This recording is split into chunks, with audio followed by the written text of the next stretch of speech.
Argument on the preceding play, getting Stello to think another bang-bang play, and Schmidt called out. McBride at second base, 2 outs. It's up to Bob Boone. Boone batting .228. Base hit to center field. Bake McBride rounding third. He stumbles, but he's still going to score. Boone heading for second base. Tie ball game. Bob Boone delivers with a single to center. Pete Rose the leadoff. Rose 2 for 4 as lined out, flied out, singled, and walked. Base hit Pete Rose, his 3rd hit of the ball game. So Pete leads off the Phillies 11th with a single to right field. And that'll bring on Bake McBride. McBride pops it up. It's foul and playable. Gary Carter makes the catch. So Bake is out on 1 pitch. And that'll bring up Mike Schmidt. Schmidt, he's 2 for 4. He has walked, doubled, struck out, singled, and tapped out to third base. Long drive, watch that baby! Way out of here! Home run! Mike Schmidt! Phillies lead 6-4! Pete Rose scores in front of him. Number 48 for Schmidt. I have never seen Mike as excited as this. Bills lead at 6-4. What a big blow by Schmidt! He's just set a record for third baseman, shattering Eddie Matthews' mark, most homers in a season, number 48. He's knocked in 121 runs. Don McCormick will be the batter. Here it is. Fastball right down the pipe, and he did not miss it. Mike Schmidt has put the Phillies in front 6-4 in the 11th inning. We went to Montreal to have to win these 2 games, and I went 6 for 11. Won the first game with a home run, won the second game with a home run. Long drive to left field, he buried it. Out of here, home run, Mike Schmidt puts the Phillies up 6-4. To win that game the way they won that game. That is it. The Phillies have won the title. They came from behind twice in this ball game, and the Phillies are the East Division champions for 1980.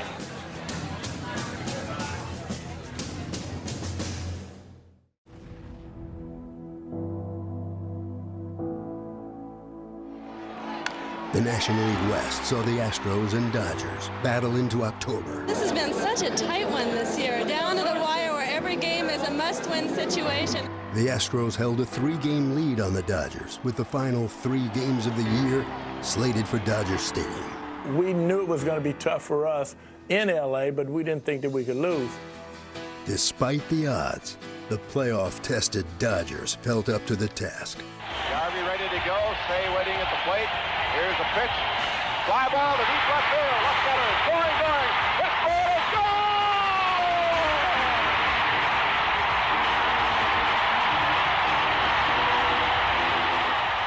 We actually had the lead in all 3 games, and it was kind of devastating. We had to play an extra game. Game 163.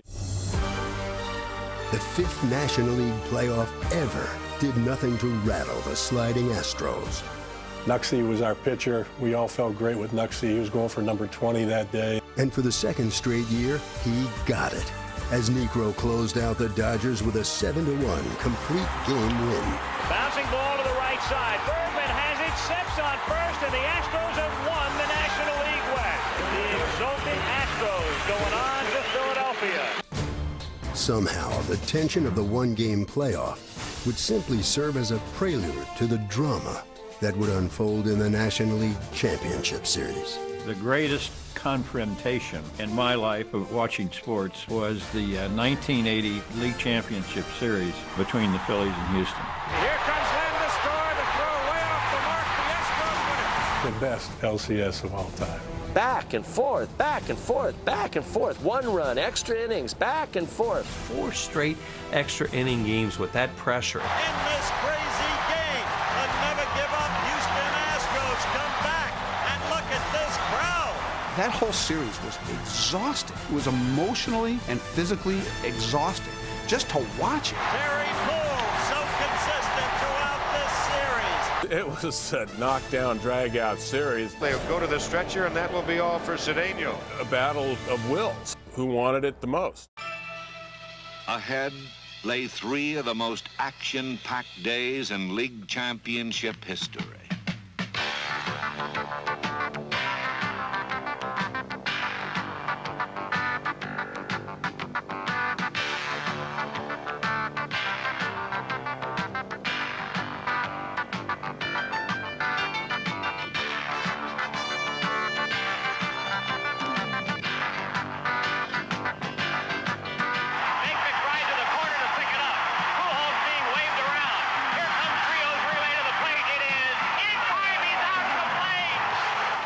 In Game 3, both teams had scoring opportunities, but each time Larry Christensen was in a jam, his defense bailed him out.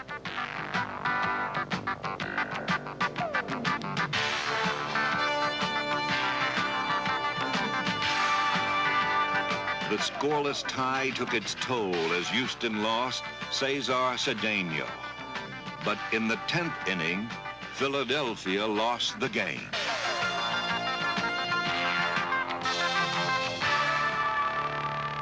The Phillies were just 1 game from extinction. And the umpiring in Game 4 didn't make things any easier. One hopper to the pitcher. He throws to first. Maddox is out at first. Everybody else is safe. Wait a minute. What Harvey ruling? Wait a minute. A triple play? No way. They're ruling a triple play. They're ruling the ball was caught on the fly, and it was not.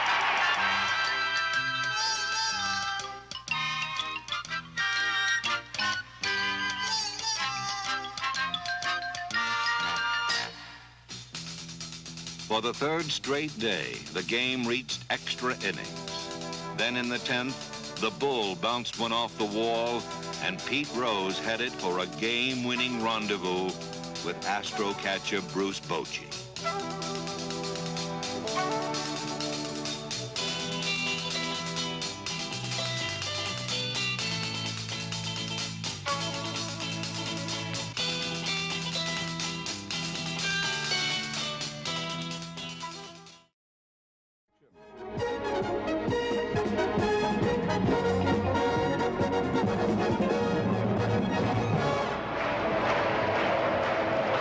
Everybody from the Astrodome in Houston, welcome to Phillies baseball. League Championship Series Game 5. It can't go anymore. Phillies and the Houston Astros at 2 games apiece. Harry Callis along with Rich Ashburn. Tim McCarver and Andy Musser will be here a little later. And all the marbles on this one, Rich, and I have never been involved, you have, being in a World Series, but I've never been involved in a game like this in all my years of broadcasting. Well, I tell you, Harry, it's been quite a season for both ball clubs. Both of them really had to fight to get to this point. Nobody picked either team. I guess a few people picked Houston at the start of the year on their showing last year, but I think mostly they thought the Dodgers or Cincinnati would be in the West, and I think the Phillies were picked about 3rd or 4th in the East. So both of these teams are happy to be here. They worked very hard to be here. They both really had to struggle late in the season. They both played very good baseball at the end of the season. It's been an odd playoffs in some respect. Houston hasn't really done that much. They've had great pitching. They haven't hit the ball very hard, and both managers have played it pretty close to the vest. It's been very conservative baseball, I think.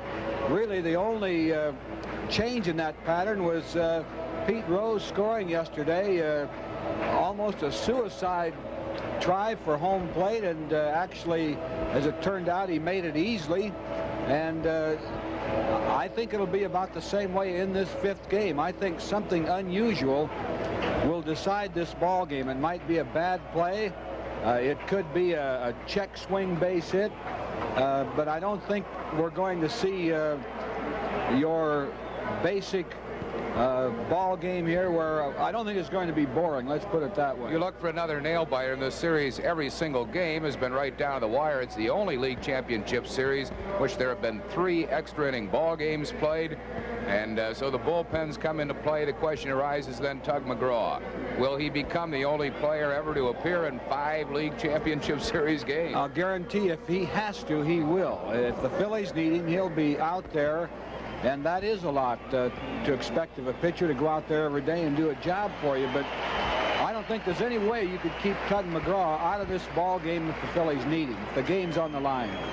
And, of course, Dallas Green has gone back to Greg Luzinski after starting Lonnie Smith in yesterday's game.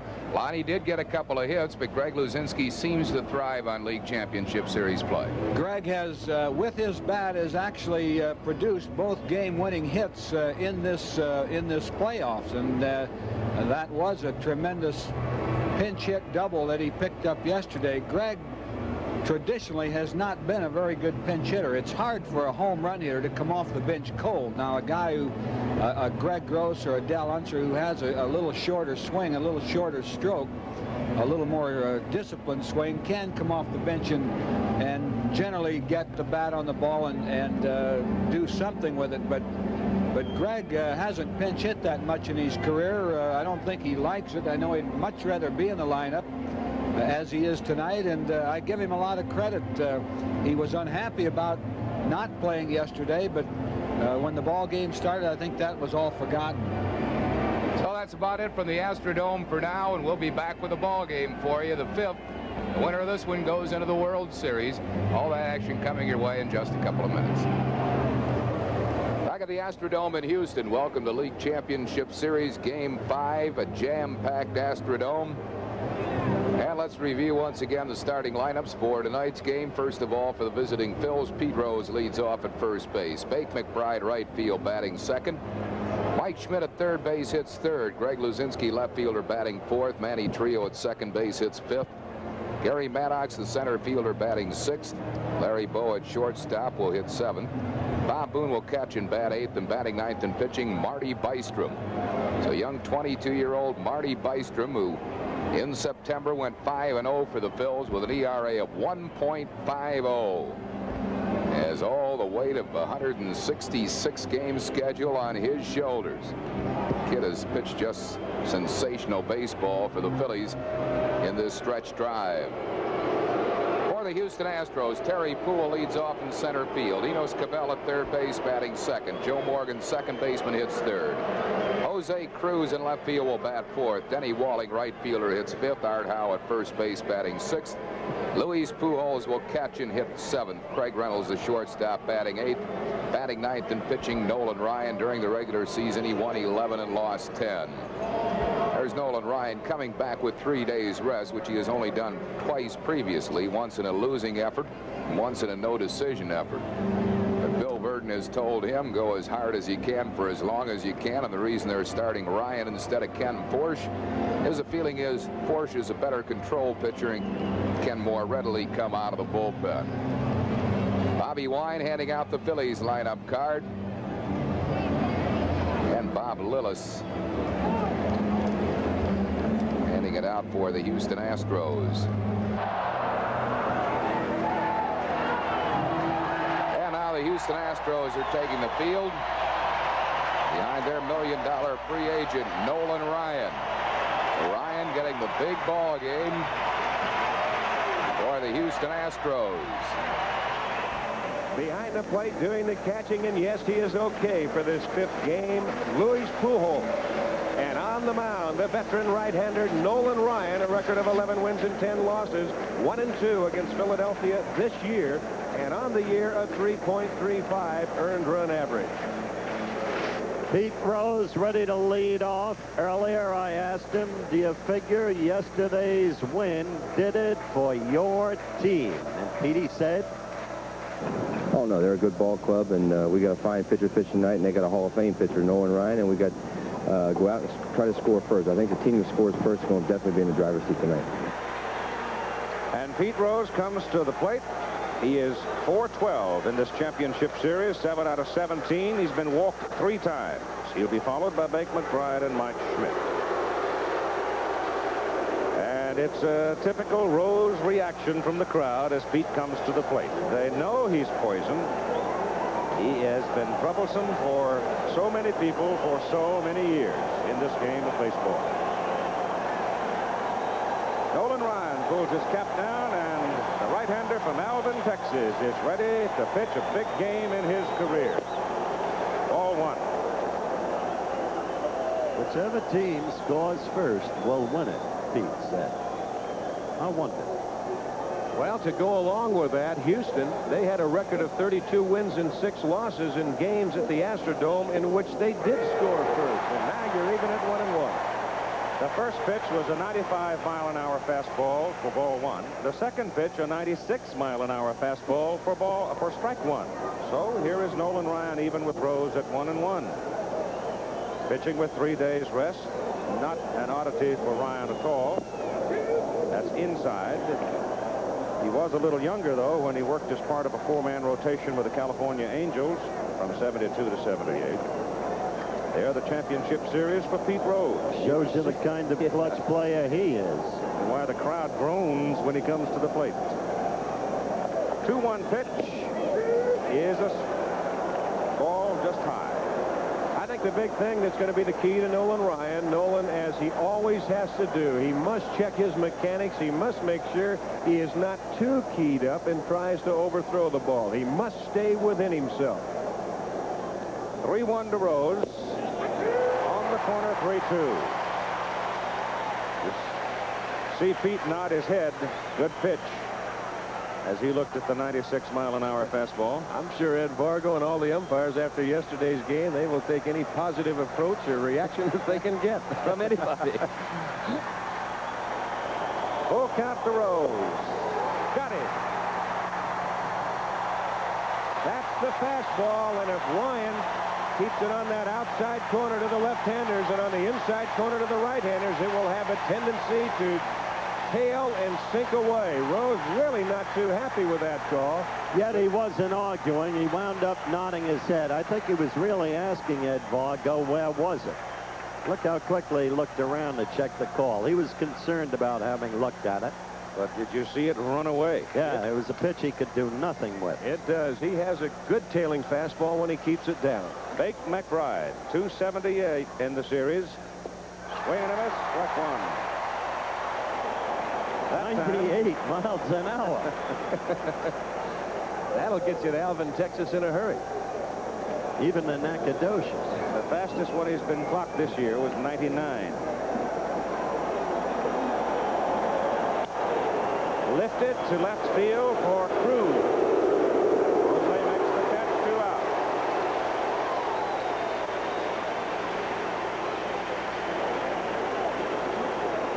That's the big man who really has been struggling, even though he figured in a key play when Joe Morgan sought to throw to third to steal Pete Rose off base and neglected to throw to first to get Mike Schmidt in that 8th inning. Only 1 RBI in the series.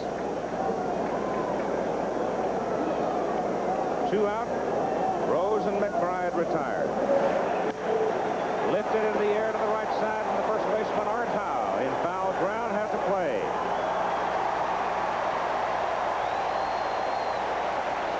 So the Philadelphia Phillies are turned away in the top half of the first inning as Ryan looks impressive. The Astros are coming up. Marty Bystrom at 5-0 was in the minor leagues as recently as August. Brought up and has pitched very well. I asked National League President Chub Feeney to tell how he made Bystrom. The rule is that you can make a player eligible that is in your farm system if, in fact, you have an injury to another player. The player must be in the same position as the player that's injured. And obviously, the player injured in this question was Espinoza. The facts were, the only thing that was of importance was whether Espinoza was actually injured. We did have a doctor's report. The commissioner's office talked to both the doctor and Espinoza. We were all satisfied that Espinoza was in fact unable to pitch, and therefore Bystrom, who had been in their farm system on August 31st, was made eligible. All right, some comments of National League President Chub Feeney.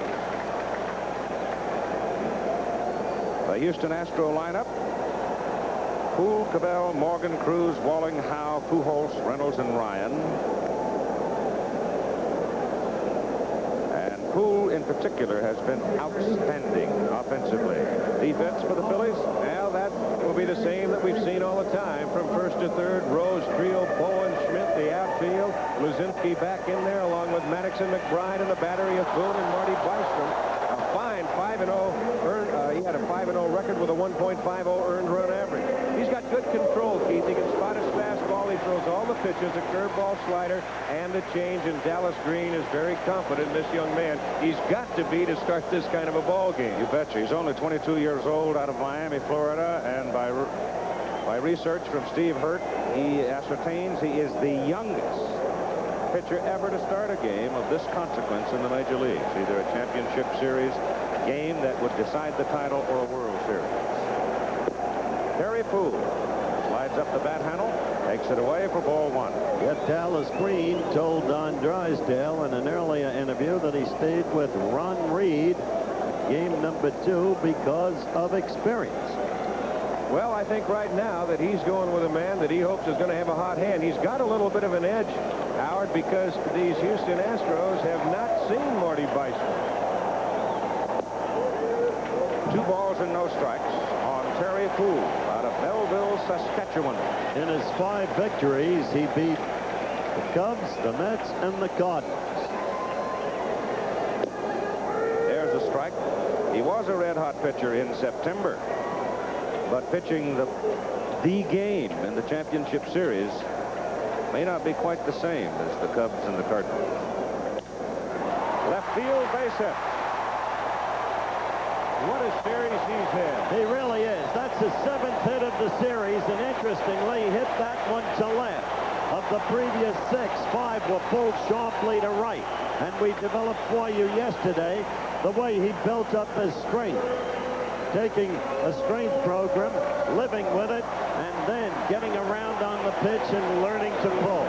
Even though the Dallas Green has elected to start Bystrom, and he knows that he's the most inexperienced pitcher to go in any of these series, you know he's going to be keeping a very close eye on him. There's no tomorrow for either one of these 2 clubs.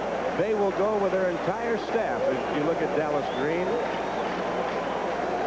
He will pitch now to Enos Cabell with Joe Morgan moving to the on-deck circle. Well, if he has to go Dallas Green to Tug McGraw again, Tug may come out with an artificial left arm. I would think Dick Ruthven will be one of the first in the 10. I would think. One of the big flaws, you saw Morgan on deck, and this is what Marty Bystrom has worked on quite a bit. He's had a lot of trouble holding runners on base. He's had a high leg kick. They've tried to work a lot with it. But when you get into a series like this, of all the scouting reports, the Houston Astros, even though they haven't seen him, they know that. They pitch out. Poole's not going. Now, if you're Bob Boone, you're in a position. How much leeway can you take with Bystrom? How many times can you pitch out? Cabell diving out of the way. You mentioned the hit and run. Burton, have a look at this again. He just tries and overthrows the breaking pitch, and he just hangs it inside. Cabell trying to decoy him a little bit. He almost gets picked off.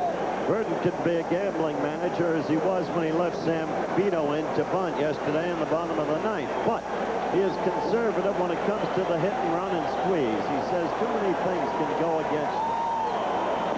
There's a strike. It is now 3-1. There's a good angle, too, and a good shot of Marty Bystrom in that high leg kick. He kicks it up, and then he kind of cocks it a little bit before he starts coming to the plate. When you do that for so many years, although he's just a youngster starting his professional career in 1977, it's an awful tough habit to break. Poole goes. Cabell swings. It's a fly ball to right center. Maddox drifting over. McBride is there, and it's McBride for the catch. And this time, Terry Poole saw it and went back. Yes, he's not stealing. That was a hit and run. He did go to it. He's looking up on that particular pitch. If it's ball 4, he doesn't have to worry about anything. All he's got to do there is pick up the ball. To me, this man is the story of this series. A great professional. The man has been playing on one leg. Who goes? Morgan takes. Throw through. Safe. Close.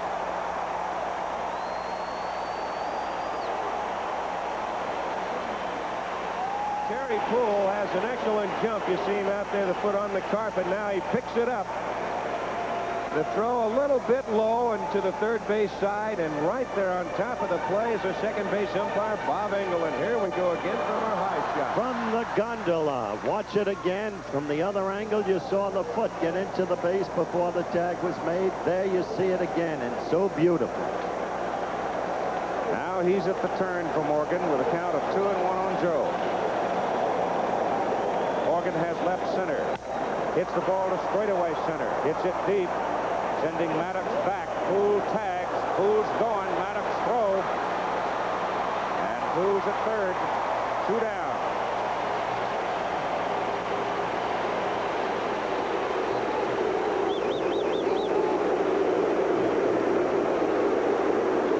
The roar from the crowd is to greet Jose Cruz as he comes to the plate with Poole over on third. And Cruz, like Morgan, has walked 6 times so far. They have done a tap dance on the record book for the National League Championship Series. These two teams, the two men, Morgan and Cruz, walking 6 times, establishes a new 5-game mark for the National League Series. Well, Jose took a full swing and didn't get anything out of it. He's going to try and see if he can reach those seats. Now, he is certainly capable of reaching them. Now you might see him turn back and kind of change and adjust his swing just a little bit. All he's looking for is a base hit.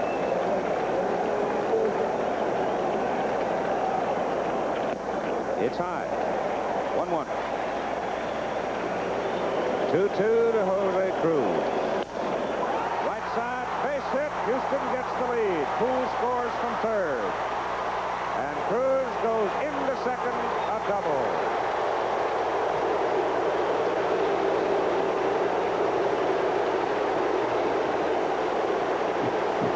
So once again, the evidence of what we have earlier discussed in this series as we look at it again. Watch Cruz get around on it, pull it sharply to right. He is the hitter who uses the entire ballpark. He got the curveball up over the plate a little bit, and with 2 outs, Cruz is going to go to second base anyway. McBride got on that ball in a hurry, but he's going to keep right on going. Now he's in scoring position for Dennis Walling. Cruz on base 12 times in 19 trips. That's a tidy average. Walling hits it sharply. Trio, great backhand stop, and gets him. Whoa, that was a good play by Trio. Rug, carpet, I don't care what to call it. He had to make it perfect because it was hit so sharply. And it comes right up into the middle of his glove, and he's able to grip it and throw out Walling. But Houston leads after 1-0.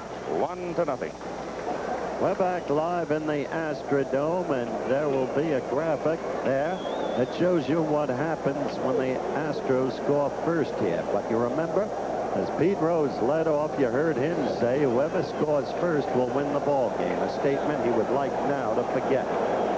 Luzinski leads off for Philadelphia, to be followed by Trio and Maddox. Luzinski primarily a pull hitter. He did have a check swing double off Nolan Ryan in game number 2 to the right side, but everything else he's hit has been pulled, including the pinch double of yesterday, and Ryan now goes even with him at 1-1 on the swinging strike. 2 balls and a strike. Just wondering, see the bull make contact with a Ryan 96-mile-an-hour fastball or so. They appeal. Strike. They call it. First base umpire Jerry Crawford. Here we look at it one more time. This is Ryan's curveball. It's a ball, but when you look at the bat angle of Luzinski, there's no question about that. That's a strike. That's why it's stuff you can't look for 2 pitches.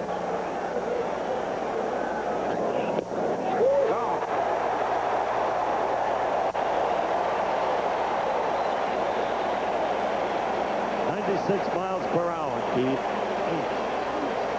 When you can hear the catcher's glove pop like that, as far away as we are, you know that he's whistling it. Well, as Manny Trio stands in, and also, Keith, you know that when Ryan throwing that fastball that hard, and all of a sudden he starts hitting good spots, and his location is good, look out.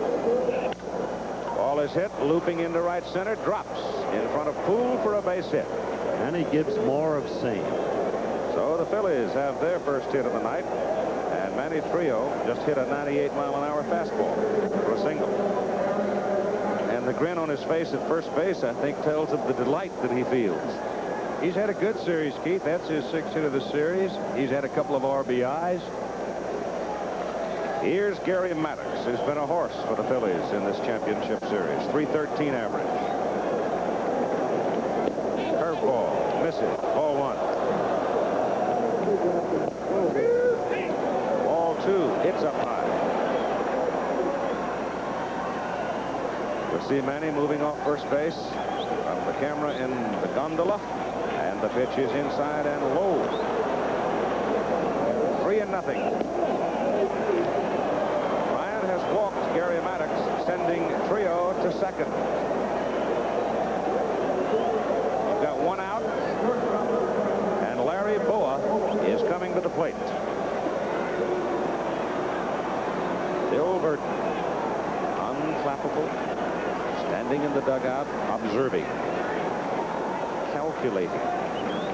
Now, there was a lot of talk about whether Ryan would start, whether Ken Forsch should start. Bill Verdon has elected to go with Nolan Ryan for the simple reason that Forsch in his past has been a relief pitcher. Also, he's the type of pitcher that he can get loose quicker than what Ryan can, and he can come in with maybe a little bit better control.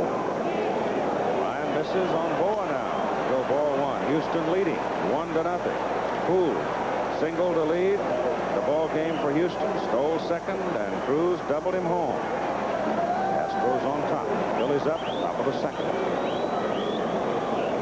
There's a strike. Base runners for Philadelphia. Trio's at second.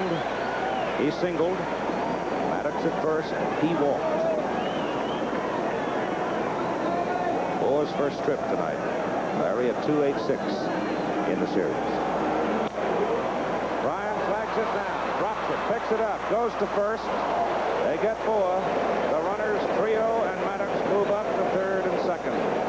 There was a very close play. Ryan, if he comes up with a ball the first time and he's able to get out of his glove, he's got a chance for the double play. He's got it. Now he's off balance just a little bit. As he reaches, it rolls out of his glove. And now look at the position he's in, throwing to first. He's going to second, but says, no, I'm going to go to first, throwing with a completely open body. And he almost throws it into the runner. Art Powell doing a fine job to dance out of the way of Boa. Now, his Bob Boone and his figures reflect the difficulty he's been having. And yet he has hit at least 4 balls very hard that did not fall for him. Well, you've got a situation here, first base open, the pitcher on deck, and you can't give him anything getting hit. They'd love to have the pitcher lead the next inning. That's just what I was going to say. You would love to have the pitcher lead off the next inning, but you're going to try and really pitch Booney as tough as you can possibly pitch him. But if you get behind, you still can't come in there. Hit up the middle, base hit, might produce 2 runs. Boom, with a sharp single to center, and the Phillies get the lead 2-1 in the top of the second. I can't understand that. With first base open and the pitcher up next. That's what I was about to say when you talked about you love to have the pitcher open the next inning. That's another part of what I think of false mottos in baseball. And this is a fastball that's just up over the plate. Ryan's trying to move it in on him, but he gets it there. Booney, he's just trying to make contact. He kind of fights it off of him a little bit. And right back up the middle with 2 outs, the runners are going. And now the Phillies are on top. His series batting average was deceptive. As I indicated, he's been hitting much better than the average indicated.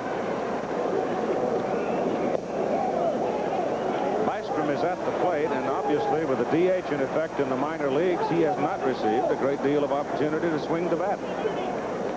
There's an old motto in baseball, sometimes the fear of a walk is worse than the walk. They didn't walk Luzinski in game number 1 when they could have. And he hit his 2-run home run. Well, there's nobody any more upset right now in this Astrodome than that man right there, Nolan Ryan. And I guarantee you he's thinking about that pitch. Nobody in this house thought he'd lose that lead that quickly. 2-1 on Bystrom. And right away we get action in the Houston bullpen. Ken Forth. That is Kenny Forth, right. And Andujar. 2 of them going out there. Andujar will be the guard. A 2-2 pitch to Bystrom. The shortstop Reynolds crosses second. Gets the force on Boone, but damage is done. The Phillies, with Trio and Maddox scoring on the single by Boone, lead 2-1. Marty Bystrom on the mound will be pitching here in the bottom of the 2nd inning to Art Howe, Louis Pujols, and Craig Reynolds.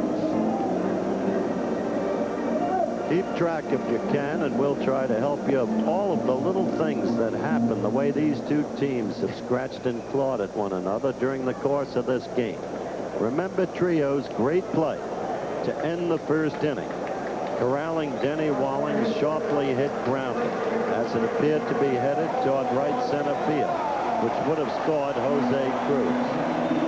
And it was Trio who started the Phils off in the 2nd inning. Curveball's a dandy. Strike 2. This youngster, Marty Bystrom, was signed as a free agent. And there is a story behind the way it happened. We'll develop that for you so you know more about it. That was his record on his 5 starts in September. Fastball is inside to Howe. Well, actually, he was on the Phil's 40-man roster in spring training, and a lot of people thought he would make the team, but he pulled a hamstring, then he slipped in the clubhouse and suffered a 2nd-degree pull, went on the disabled list. Then he went off to the minors to get back in shape, and then came back to the big club in September. And the bat explodes and goes into the crowd as it's looped out to the second baseman Trio. The barrel of the bat just exploded, and it went sailing into the crowd. Well, that can be dangerous right over the Philadelphia Philly dugout, but it appears that everybody's okay. He just has it sawed off, that's all. And little looper out to Manny Trio. You can see the barrel of the bat to the right of your screen going on up over the dugout and into the seats. That is one time when you don't keep your eye on the ball, if you're one of those fans over there. Bystrom was eligible for the baseball draft in June of '76. Everybody, but everybody, passed him up. He went to Miami-Dade South Junior College, completed his program there, and Hugh Alexander was the scout who actually did go down to work Bystrom out and sign. Here is Pujols now, swinging and missing on a curveball. Louis had to come out of the ball game yesterday when a foul struck him in the right ankle area, and it was not really known until 2 hours before game time tonight whether or not he could play. But the x-ray showed no breaks. He's taped it up and said he wouldn't miss it, sore or no. Interestingly, though, Bill Verdon said that should Pujols get hurt again, Ashby this time feels that he can play, and he would be the one to go in there. There's Bill Verdon. That curve is inside. 2 balls and 1 strike to Pujols. We were talking to Phil prior to the game and about what was happening yesterday. They had that when Bochy was in there, and said, what if all 3 of your catchers could not make it? Who can catch? And he said, I don't know. He said, we don't have anybody. And I said, well, what about Art Howe? It seems as though that he can be, there's Alan Ashby. It seems that he might be one that you might think about. He said, well, he would be the first one that would probably come up and volunteer, and who I might think about, except he's had that bad back. That's ball 4 to Pujols. Well, Billy, he's kind of strapped if you ever get that far, but right now I think he's going to be okay. As I detail the story of Bystrom coming with the Phils, I mentioned Hugh Alexander was sent down, worked him out, signed him. But a prior Philadelphia scout had worked the kid out and rejected. Subsequently, that scout was fired. Greg Reynolds at the plate. He's only had the ball out of the infield once in 12 at-bats.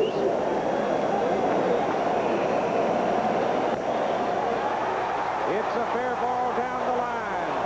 Pujols with his sore foot, hammering around third. Here's the throw. Pujols coming to the plate, and he slides. He is out. Relay was perfect.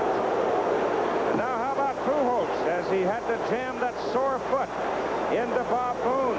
He had trouble getting up. I didn't believe that they had a chance to get him. That ball went inside the bag, down the line, and now it doesn't kick out to McBride. He's got to go way to the corner. It appeared here that Pujols going to score, but the great arm of Manny Trillo, and look at this strike to Booney right there. And again, Manny Trillo becomes the significant figure. Reynolds, who had been hitless, coming through. He was overdue. Now watch Trillo. Boy, he has something on that throw, too. And Eddie Vargo right there in a perfect position, and Greg Reynolds is at third. And that's the throw that Landestein did not make yesterday. Ryan hits it to the shortstop, Boa. Throw to first in time, and the inning is over. And so the Astros are turned away on the great play at the plate. And after 2 innings in the Astrodome, it's Phillies leading 2-1. Tomorrow on ABC's NFL Monday Night Football, the Washington Redskins tackle the Denver Broncos. Hard-hitting football tomorrow on ABC. The play at the plate on Pujols. You've got to say, Keith, that is something that is a manager's delight as you see the tag by Booney. He's got the left leg out there to block him off a little bit. But boy, what a great exhibition of how to hit a cutoff man and how to make the relay play. It was great execution, but such little things again. First, we've talked about Trillo. Second, if Ashby is catching, if he's well, he scores. Somewhere along the line between third and home, I think Louis just ran out of gas. Top of the order against Ryan now. Rose, McBride, and Schmidt, top of the 3rd inning. And Pete lines it to left field just under the glove of Cabell, and he's on again. You can expect Bosch to get up at any point now. Now that ball was hit hard. Cabell has to play in because Rhodes might try and drop one down there. The ball actually, he doesn't move. He's froze for a moment. Now it goes right underneath his glove. I think Enos 9 times out of 10 would catch that ball. But this is the one time. Rose now has 8 singles in a championship series, which is another record. Forsch again up in the pen for Houston. Here's McBride. Strike. Thing is right now that Ryan has got to hold the Phillies at bay. He can't give them too much breathing room because these Houston Astros are not that much of a catch-up ball club. Phillies lead 2-1. Astros scored 1 bottom of the 1st. Phillies came back with 2 in the top of the 2nd. Now hitting in the top of the 3rd. Rose goes. Pitch fouled off. Rose will come back.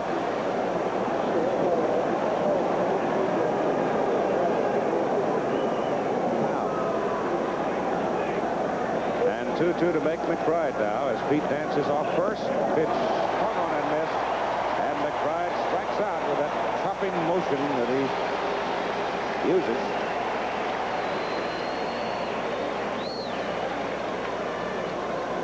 Rose on first base after his single. McBride strikes out, and here comes Mike Schmidt.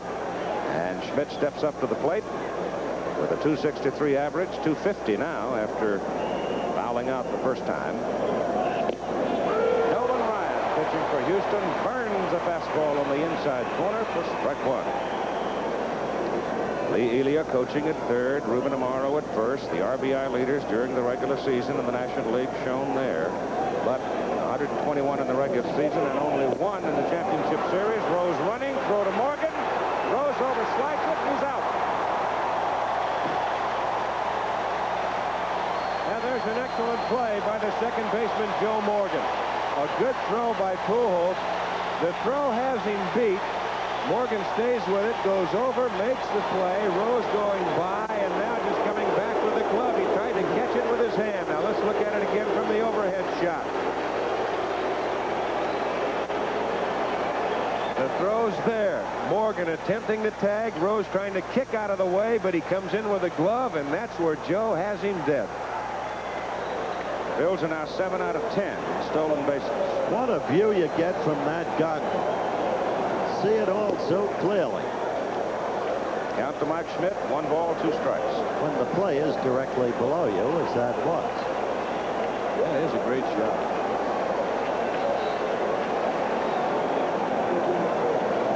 They went away with a fastball, in with a fastball. He settles for the curve.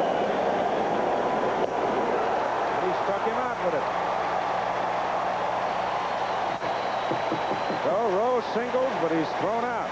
Going to second. Phillies are turned away in the top of the third. So after 2.5, Phillies 2, Astros 1. Tomorrow night on That's Incredible, one of the most amazing underwater stunts ever performed, and you'll meet a man who claims to have actual photographs of UFOs. That's Incredible tomorrow night over most of these ABC stations. Top of the order for Houston. Second time around against the young right-hander Marty Bystrom. Terry Poole is up there, single, stole second, and scored Houston's only run of the game. And it'll be Cabell and Morgan.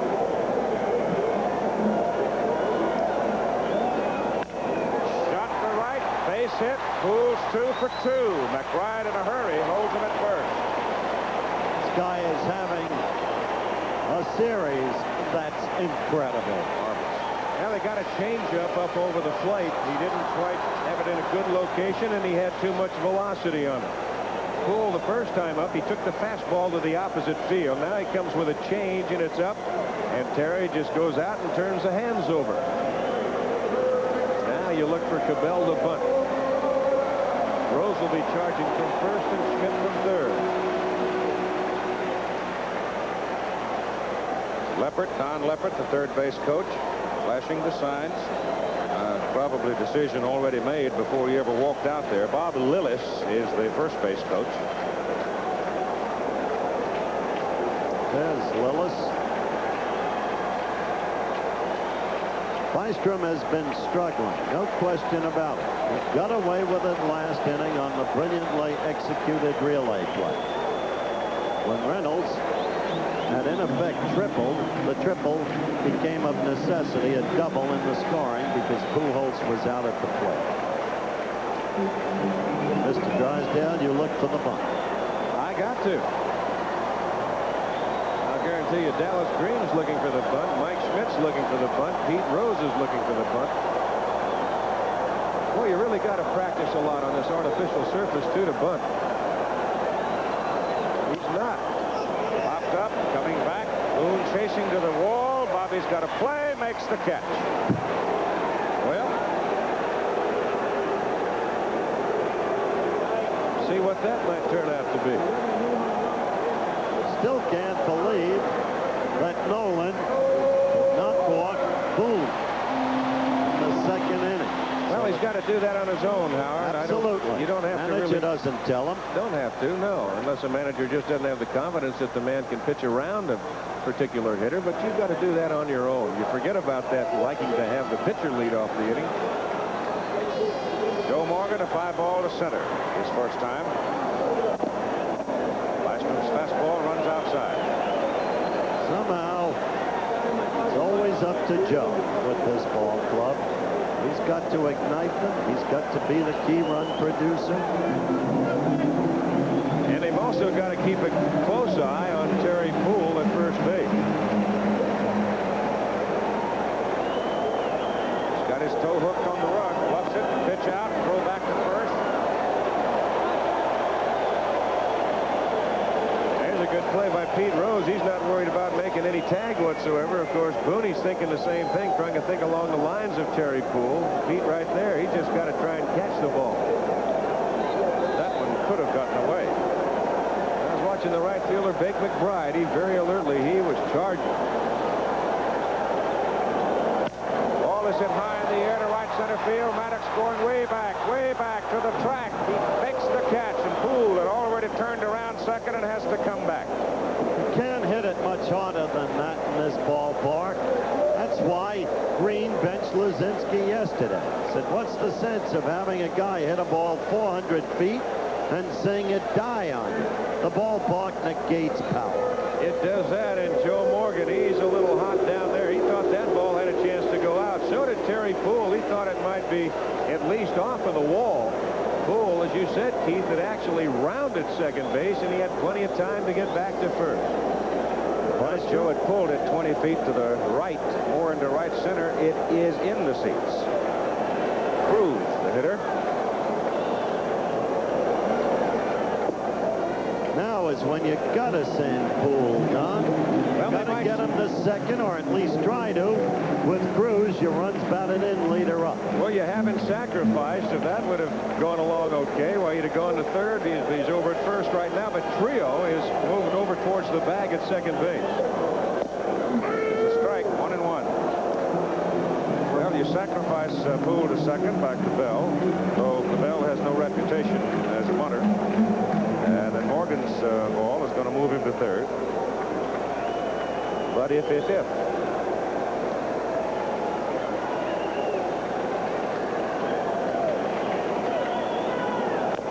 That's foul.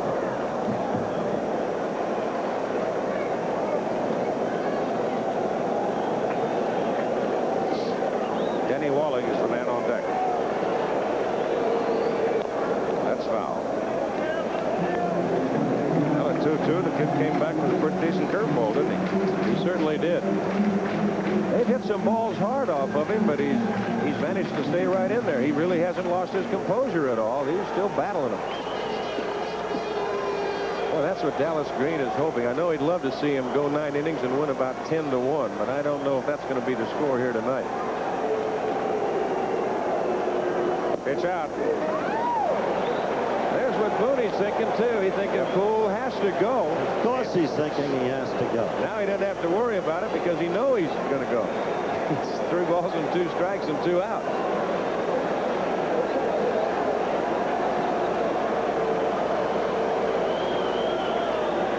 There he goes. Pitch is inside. Ball 4.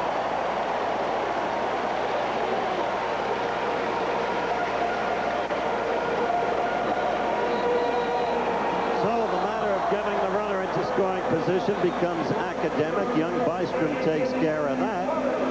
You wonder how long Bystrom will get away with it. Dallas Green is trying to say, where was the pitch? I guarantee you, Dallas has got about a shade lighter. I think he has.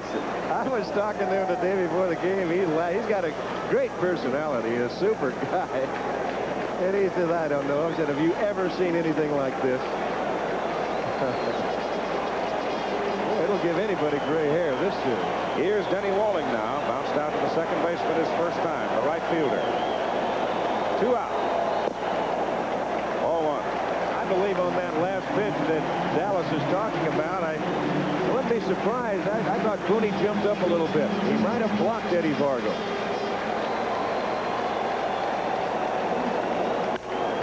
Hit hard to the right side. McBride going back. He flags it down one-handed as he bounces into the wall. And Houston threatens in the bottom of the 3rd.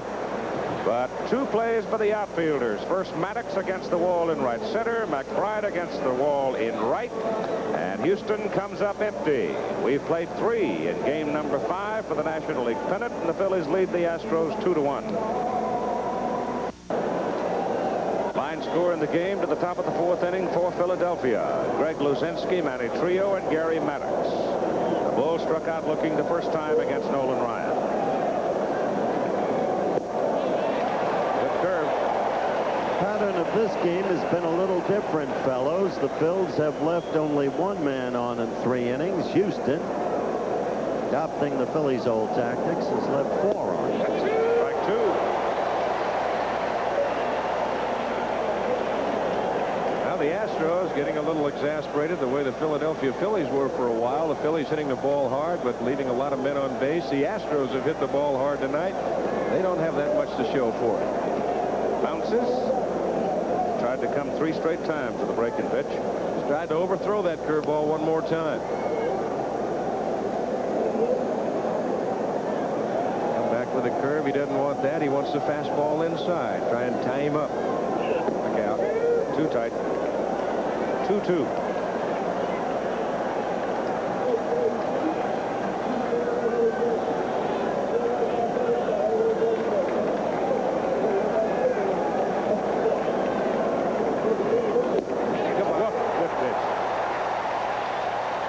Nolan has struck out the last 3 batters he's faced. He's got 5 so far on the evening.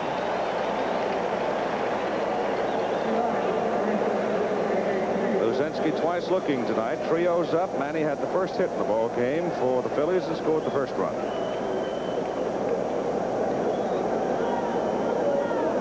Made a dandy defensive play and a terrific relay throw.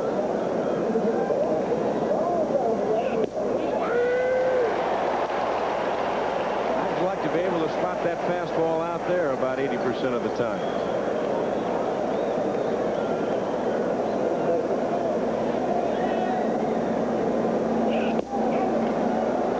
One and one. You hear Nolan grunt again then? You can hear him. Sounds like Jimmy Connors as he executes a serve. That's just about right. 40-15. 1-2. Looper over Morgan's head. Trio's 2 for 2. So Trio's on with 1 out. Up to this point in time, Trio is clearly evolving as the Philadelphia hero. Up to this point in time. Maddox skins one back, foul. Nolan got that fastball up on Trio. He was just able to fight it off, not electing to go with a breaking pitch. There's been a lot of people that you can throw in that hat for the most valuable player in this series, but I believe that you're going to have to wait till the outcome of this game to really pick one. 1-1 to Gary. It's always easy then. The trick is to do it now. Got to be fooled if Houston wins. Doesn't make any sense to do it now. Because if you can tell me who's going to win this game after what we've seen, you write it down. Maddox to the shortstop, Reynolds over the second one, back to first, double play. Great turnover by Joe Morgan at second base. Trio really barreled in there. So the DP comes in nicely as Reynolds handles it to Morgan and then on to Art Howe. And in the middle of the 4th inning, our score in Houston, 2-1, the Phillies lead. Bottom of the 4th inning, the Houston Astros will send up against Marty Bystrom, Art Howe, Louis Pujols, Craig Reynolds. Second time in the game that threesome is led off at the bottom of an inning. You just almost have to feel that this guy is going to break out of the slump he's been in. They have really handled Art Howe, the Philly pitchers now. Howe strokes it to right center. Base hit. Astros have the leadoff man aboard in the bottom of the 4th inning. Quickly, some NFL scores today. Upsets all over the place. Baltimore over Buffalo. Jets won their first game by 7. New England crushed Miami. Detroit over New Orleans. Minnesota beat Chicago. Green Bay and Tampa Bay tied. Cincinnati again upset Pittsburgh. Kansas City upset Houston. And Cleveland crushed Seattle. Dallas murdered San Francisco. Philadelphia beat the Giants. Give you the rest of them later, including another stunning upset. Pujols at the plate. Takes ball 1. Art Howe on first base. Nobody out. Bottom of the 4th. And they go to the bullpen. Oakland over San Diego and Los Angeles over St. Louis. Brewster and Ruthven. Third baseman Schmidt quickly to second to get the force on Howe.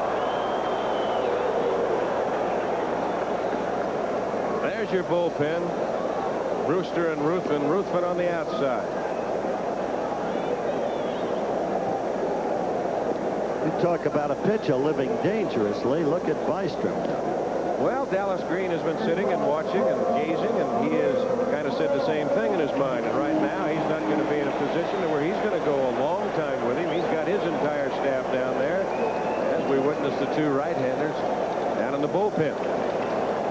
That's what you've done now. You've taken a little bit of the speed off of the bases in Howe. That's a bouncer to the right side for 3-0. And 2 out.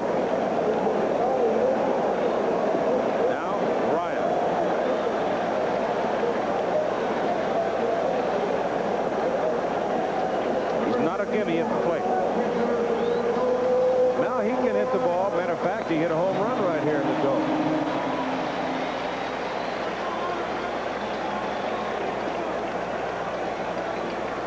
Talking about Ryan swinging the bat, he's certainly aware of that. He strained some ligaments in his lower back swinging the bat. Strike one on the fastball. Strike two on the curveball. We talked about the sequence signs. You saw the straight signs without a runner on second base. Now you'll see Bob Boone going 1, 2, 3. Curveball, strike 3. So Ryan is out looking. And the Astros leave Pujols at second. And after 4 innings of play in game number 5 for the National League pennant, it's Phillies 2-1. It's tough to reach perfection, like pitching a perfect game.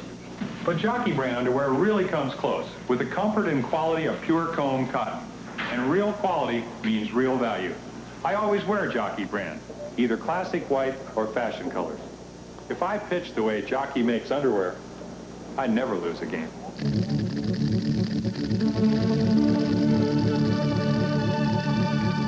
Jockey, more than a name, a commitment. We've got Monday Night Football in the Mile High City tomorrow night. The Redskins against the Broncos. And in the wake of the upset by Oakland of San Diego today, this is a critical game for the Broncos. If they win it, they're back in the hunt. And Oakland is already back in topsy-turvy league. Seattle upset by Cleveland. Western Division wide open again. Be with us tomorrow night. Larry Boa up. Takes a strike. Here's Don. All right, Keith Boa.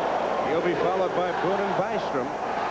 Ball bounced back to Ryan his first time at bat as the crowd comes alive here in the Astrodome. They've got some things going, but they got the wrong team at bat. They're just talking about the Houston Astros right now. 0-2 to Larry Boa. A high shot, jam-packed, 8th wonder of the world. The 1-2 pitch. Got him.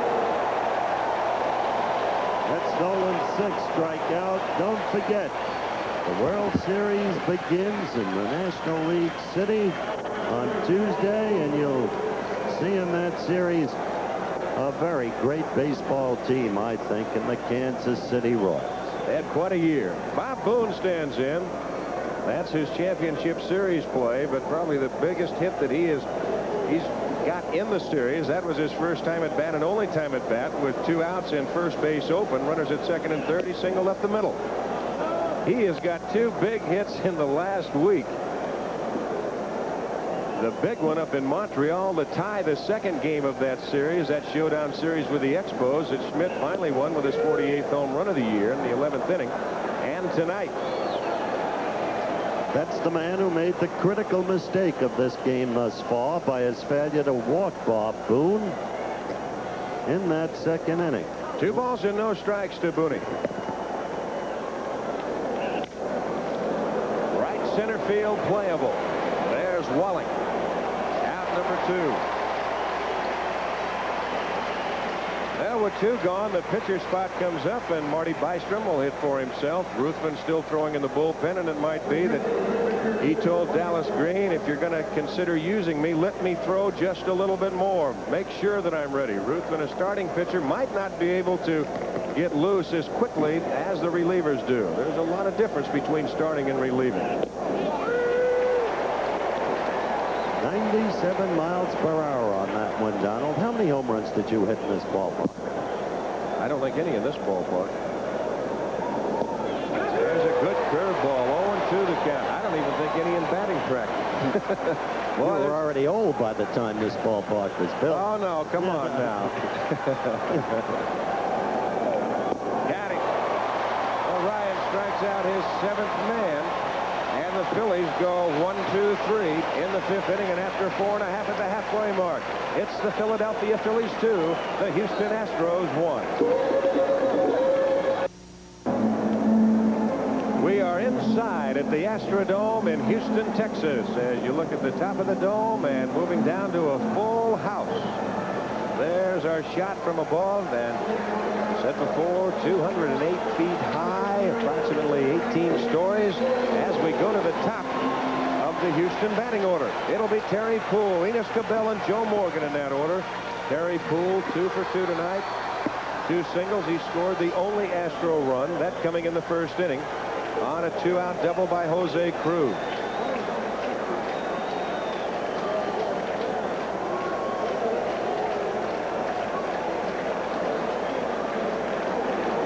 Taking a little time right now. We're waiting for the center fielder, Gary Maddox, to move out to his position. He has yet to come out.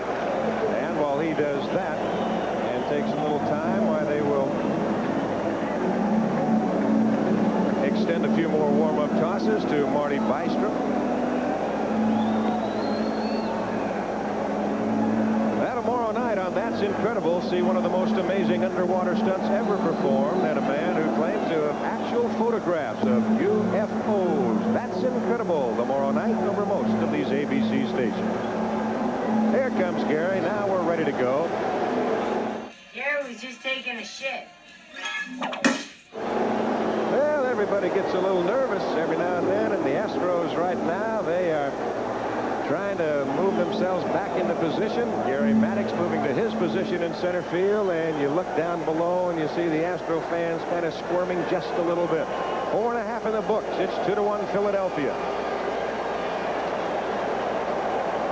Infield, outfield, about straight away. Maddox slightly in left center field. McBride deep and off the line and right.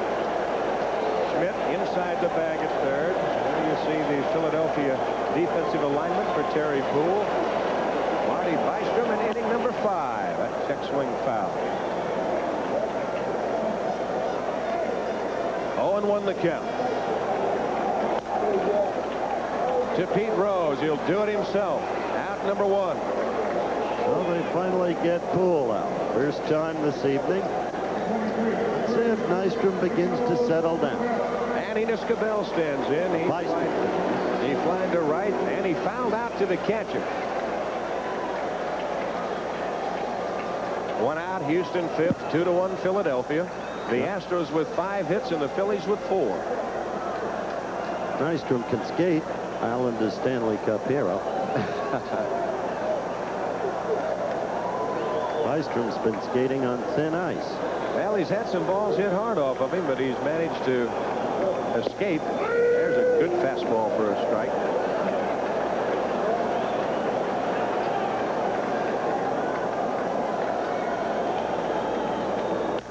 Hit to the hole, base hit left field. Luzinski gets the ball back into Boa. So he gets his 5th hit with no one on, but they needed a hit.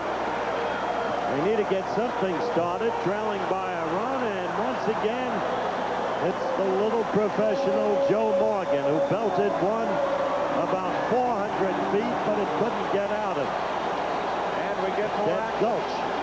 That dead man's Gulch here at the Astrodome. He hit it deep, 400 feet away, but Maddox hauled it down. Morgan has flied to Gary twice. Ruthman again, up and throwing in the bullpen. The Astro fans come alive, and they can be noisy. Bill Hunter was saying prior to the game, along with Coach Billy DeMars, they have never in their life ever heard the noise that we heard here yesterday at the Astrodome. Warren Brewster up, he will start to throw. Ruthman and Knowles in the Philadelphia bullpen. Dickie Knowles acting as the guard man as Brewster moves alongside. High, the count goes to 2-0. The Astros trying to fight back. They have had to fight their way over the last week and a half to get here. There's the story of the men left on base. Outside ball 3, and the Astro fans up on their feet. Now they begin to get to it. Here and comes Dallas Green comes out. No. Merv Starrett, right. Starrett. Coach. Dallas patted him on the back and told him go out and talk to him. Way down south in Houston, Texas, baseball's come alive. It has just that. There is pennant fever here in his great city. First of all, when Starrett, before he got to the mound, he'll talk to his catcher, Boone, and a lot of times they will do that. They want to get what they think is the real truth. Sometimes pitchers have a tendency where they might give a wishful answer instead of an accurate answer and a truthful answer. 71 pitches thrown by Bystrom so far. 3 balls, no strikes to Morgan. The fans again on their feet. There's the strike. The youngster not thinking anything about the fan reaction right now. He's thinking about strike. 3-1. 1 out, 1 on. 2-1 Philadelphia. Bottom of the 5th. Runner go. Hit to the hole. Backhanded by Rose. And a great play by Pete. He's been doing that to Joe Morgan all series. Just a great play. Instant reflex. Look at it again. This one looks like it's going into right field. Had it, Cabell would have gone to third, but Rose with that stab. Look at him. Off his feet. Pete gets the same break that Manny Trio had in the first inning, and great reaction by Rose. They get Morgan with ease, but the tying run moves to second base in Cabell, and Jose Cruz will be the hitter. Both balls came up for him. The ball the Trio came up, that ball the Rose came up, and that made it so much easier. Suddenly yesterday the defenses became flawed. They are anything but that today.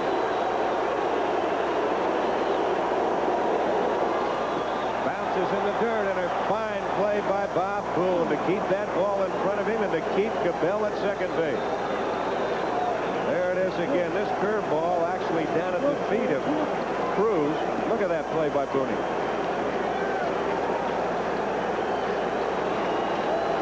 He's a good one. That's Cabell at second. He's the tying run right now for the Astros. But they have 2 outs. He's got some timely hits with runners in scoring position. Ground ball, Trio over. And high! He can't make the play. Throw to the plate! They get him! All right, they got him. They will be able to see that again. They got him because Cabell did not play heads-up ball and running the bases. He slowed down, coming from third to home. He was watching instead the play at first. Now there's Trio. He pulls Rose off of the bag. Pete can't make the tag. Pete very alertly now coming to the plate. And they cut down Enos Cabell on a great block. All right, now watch Cabell. Watch him closely. He is looking over. Instead of running full out, he is looking over. He costs himself extra territory, circling, and thus he got thrown out. After 5, it's 2-1 Philadelphia. We'll be back after this word from our local station. Nolan Ryan has struck out 7. Right there in the only other 2 championship series that went 5 games in the 12-year history of the National League playoffs. Cincinnati beat Pittsburgh 4-3 in 1972. That curveball flow. And the New York Mets beat Cincinnati 7-2 in 1973.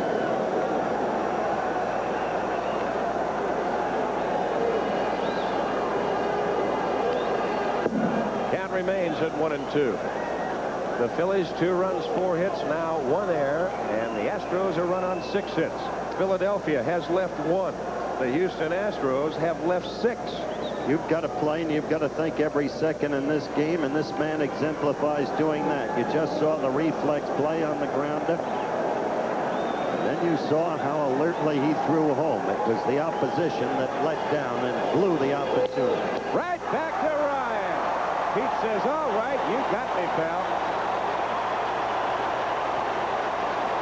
He hits a rope.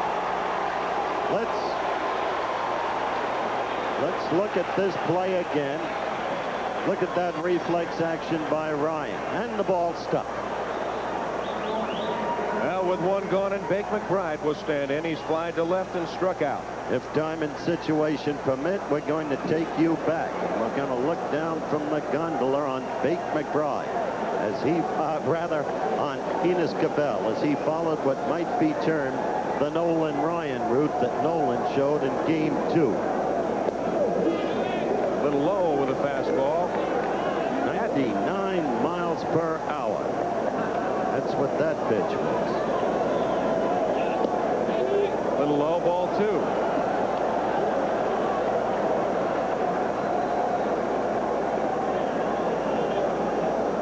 Cabell having to come in inside the bag at third. Ryan can drop one down, trying to go that way, and misses. A count 2-1. There you see Cabell. Reynolds was over to his left, and with a pitch, Craig moving just a shade to his right. We'll watch to see where he goes back to line up.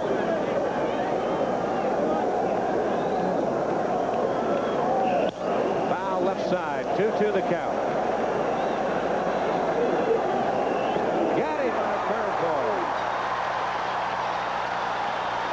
Let's go back to that play.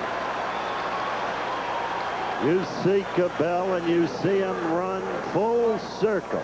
Extra ground. You saw him looking over as he turned toward first base, watching on the play that Rose was executing. And so he was thrown out. You can't give away those opportunities. Here's Mike Schmidt. He's popped to first. He actually fouled out to Howell, and he struck out. 0 for 2 tonight. Looped into shallow right center. Morgan going out, still going out. Makes a catch, going away. Now Joe Morgan able to run that one down, and the Phillies are going into 6, 3 up, 3 down. As you look at it one more time. Didn't hit it that hard, but Morgan runs it down, and after 5.5, it's 2-1. Philadelphia. That's the line score as we go to the bottom of the 6th inning. There's the Philadelphia bullpen on the right. Brewster on the left. Big Ron Reed. Astros bullpen. There's Fort.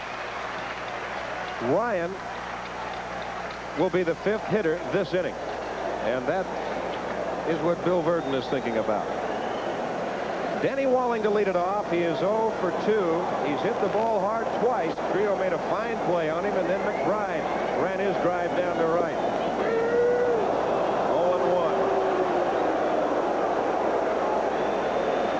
The Astros get a base runner or two, and this crowd will come alive again. They've been going wild even on a 3-ball count, but that young man, Marty Bystrom, has stayed right there.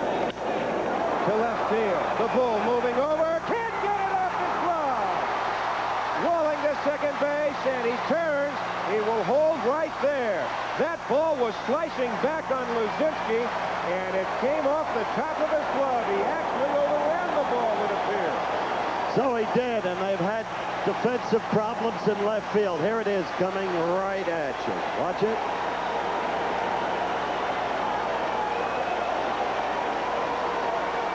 Yes, he did. He overran the ball. That ball with a left-hander hitting it to the opposite field, and in the alley, that ball is going to be slicing back. It's coming back on. See that? That's an excellent shot of it. So the Astros get a break. Yesterday it was Lonnie Smith in left field. Just then it was Luzinski. And they give Luzinski an error. Here's Art Howe. Well, that's the first Philadelphia flaw today. No, second, really. That's right. Manny Trio made the error on the throw. But Philadelphia negated that one on the same play because of Cabell's careless running. Howe, the curveball high. The fans again come alive. The Astrodome ringing inside. Howe has one thing in mind. He's going to try, if he can, to move the runner to third with Reed and Brewster throwing in the bullpen. Force throwing in the bullpen for the Astros. He was not trying to move him over on that swing. That's 80 pitches by Bystrom.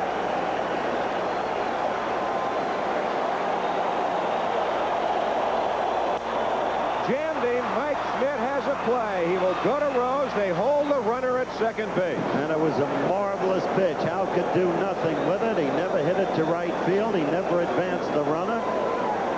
Burton disdained the bunt, and there could be some talk about that depending on the flow of events. Here it is again. Look at that fastball tail in on him, and Howe just fighting it off of him, trying to guard the plate. Mike Schmidt moving right into the baseline with a runner walling at second as he throws out the runner at first, Howe, and now Alan Ashby will come to the plate in place of Louis Pujols.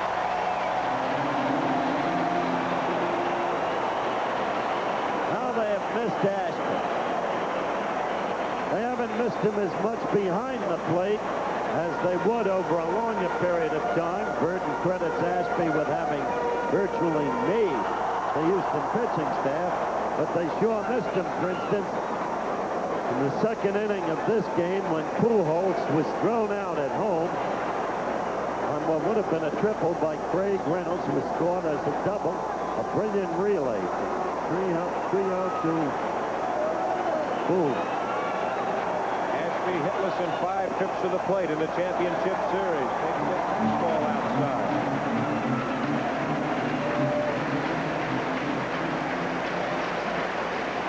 This was his kind of situation during the season, Donald. That's right, and that's what Billy Burton is thinking about right now. Walling remaining at second base. Curveball for the strike, and the count evens at 1. 1 ball, 1 strike, 1 out, 1 on. And it's 2-1 Philadelphia in the bottom of the 6th inning. The tying run at second base in Denny Walling. Now, of course, Ashby hurt the rib that sidelined him in this series in the Ferguson crash last Monday in Dodger Stadium. 2-1. Boone again will go to the mound to talk to young Bystrom, just to talk about location and think about the next pitch. Think what you're going to do. When I talked with Ashby about the rib and the Ferguson crash, he smiled and said, I've got to take some of the blame myself. I should have known better than to charge into that big guy. He did hit a big guy, just like Rose hit a big guy yesterday, but Bochy wasn't able to hold on to the ball. Up the middle, that's a base hit. Here comes Maddox. Here comes Walling. They've got a play at the plate. The throw is not in time.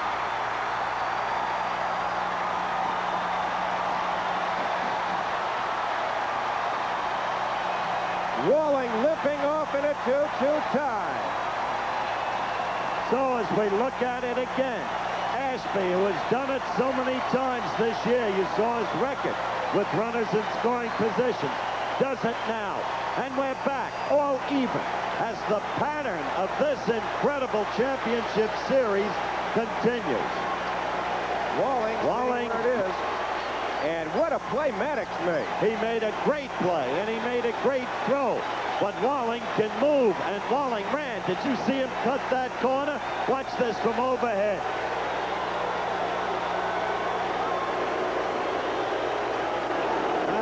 You'll see a man striding, and you'll see a man attending to his business. Look at how he cuts that turn compared with what you saw from Cabell earlier. And the third base coach, Don Leffert, doing an excellent job moving down the line. A coach can help you so much by getting in position as you see the throw come. And you couldn't draw a straighter line from Gary Maddox to Bob Boone. A pitching change, that's all for Marty Bystrom. A 2-2 tie. We're in the bottom of the 6th, and we'll be right back.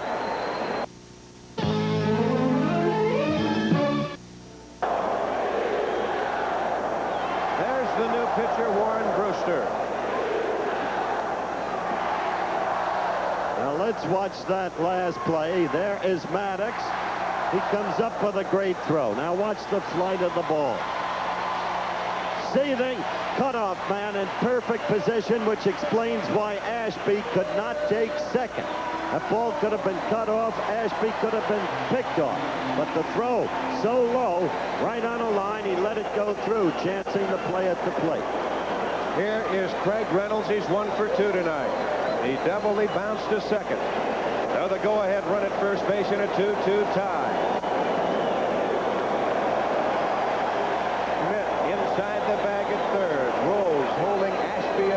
the outfield. Maddox slightly in left center. Luzinski to the line in left. McBride about straightaway right, so they give the alley in right center field. The infield double play depth up the middle. Brewster won yesterday's game.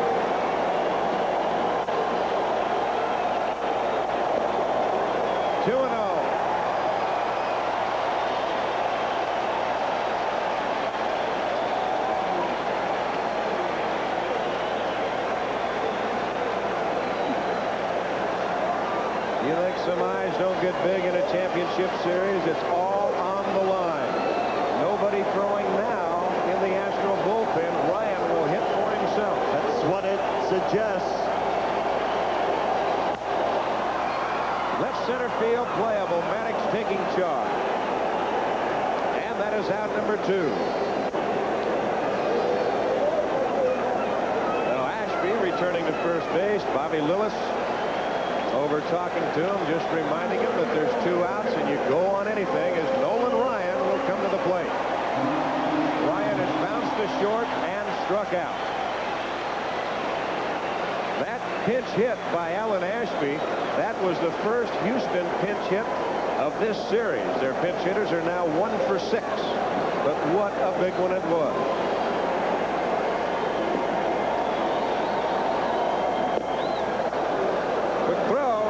Back just in time.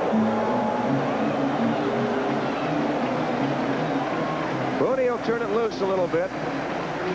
Rose was just in a little ways from first base. Ashby off there a little bit. See, they almost catch him going the wrong way. Now Rose is inside the bag, and Ashby just back in time.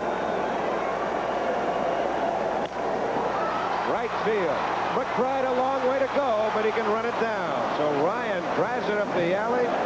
The Astros are gone in the 6th inning, but they come back with a very big run, an unearned run to tie it. Through 6, it's a 2-2 tie. There's the new catcher, Keith. Alan Ashby is going to be interesting now. He's got that rib problem. How it's going to affect his throwing. He has an excellent arm. So we get ready to go to the 7th inning of play. Don Drysdale with Howard Cosell and Keith Jackson, and another wild one here at the 8th wonder of the world. We have seen something from the Astrodome. And to the 7th, once again, here's Keith. Okay, Big D, and we're looking at the bull, Greg Luzinski, whose error in left field cost the Phillies the lead in the ball game. He's got some atoning to do. Trio to follow, then Maddox. And Nolan Ryan starts with a turn, strike 1. Ryan struck out Luzinski looking both times tonight, and both times on a breaking pitch. Rolls that one to the right side, in the hole, right field, base hit for the Bull. The reason he rolled it to the right, being basically a pulled hitter, is very simply this. The ball came to him at 98 miles an hour. That'll make you hit it to the opposite field somewhere. It showed his strength, though, too, Keith. That ball was from the middle of the plate in a little bit, and he just fought it off of him and just moved it over there to the right side. Now you've got, it appears, Larry Christensen throwing in the bullpen. Manny Trio, we're going to have a pinch runner. And it appears that it will be Lonnie Smith possibly going out to run for Luzinski. And Trio, a tough cookie for Ryan so far tonight. He's 2 for 2. A tough cookie throughout this championship series. So Lonnie Smith, with great speed, goes to first base and left field yesterday. He was involved in a rather bizarre happening as the ball rolled out of his hand on a throw. He escaped without an error because the runner kept going, and he chased the ball down to throw him out at third. It's a play he practiced at Oklahoma City. I was talking with Dallas Green. I said, I couldn't help but laugh, Dallas. I said, I tried not to on the air, and I said, I hope if you tell Lonnie that he heard me laugh, I tell him I didn't mean. He said, I was laughing myself. He said, but he says it's not funny, but he says, you gotta laugh. All right, Trio at the plate. Ryan to the stretch. Smith off first. Not a big lead. Slides up the bat handle, and it's a strike on the outside corner. Boy, he had something on that trio. Now, once again, he's going to check with his third base coach, Lee Elliott. He had Cabell shaking hands with him at third, and Howe the same way at first. There's Lee. Smith still not on the run. Now he's creeping out, trying to hook his lead foot on the carpet. The bunt is put down, foul on the first base side. It used to be when the Astrodome was first built and you came in here, you could stand at home plate and you could roll a ball a few inches inside the line down at third, a few inches inside the line down at first as you look at Dallas Green. You know that ball would end up? It would end up halfway between the mound and the line. And that's how much it was tilted. Well, groundkeepers will tail the ballparks, and Kansas City ballpark is tailored by one of the smartest groundkeepers in baseball. Two-strike pitch right here. Hit in the air to center field. Poole's on his horse. Now he waits for it. One out. Runner remains at first. Lonnie Smith had thoughts about going to second base, but what stopped him from going to second base as he saw the flight of the ball was hit pretty good. He got about, well, just about halfway to second base, and then he thought, well, I'm going to go back and tag. Well, then it's too late. By the time he got back to the bag, Poole had made the catch, and he's got a gun on him. He just rifled a strike to second base.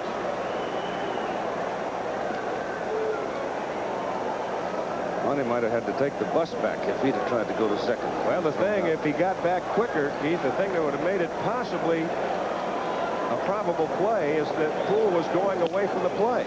Hard shot at third. Cabell one. Morgan to first. Two. What a play by Morgan. Once again on the turnover, Lonnie Smith is lined to tear a leg off of him. And look at it one more time. Ryan with that ground ball, one hopper to Cabell. He doesn't give it to Morgan real hard, but look at Smith. Watch the bounce at first. Howe scoops and gets him, and we're all even in the dome.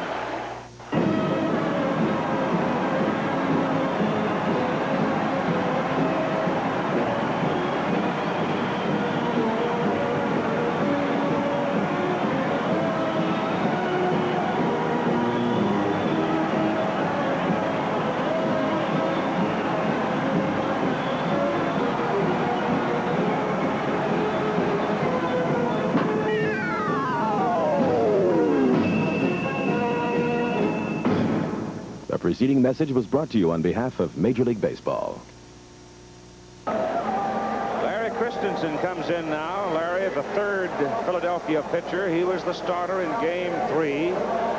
And in that game, he pitched 6 innings, gave up only 3 hits, walked 4. Greg Gross to left field. Smith does not go out there. It's Gross. And I believe what he's done right here, Keith, he's made the double switch. He's got Christensen hitting in the 4th spot because you're down to the 8th inning if you're manager Dallas Green, and he's got Gross hitting in the 9th spot. So he's got a hitter down there, and then he can make his move if he has to once Christensen's spot comes up. Crowd chanting Houston Astros. You've heard them doing it ever since we came back to Houston.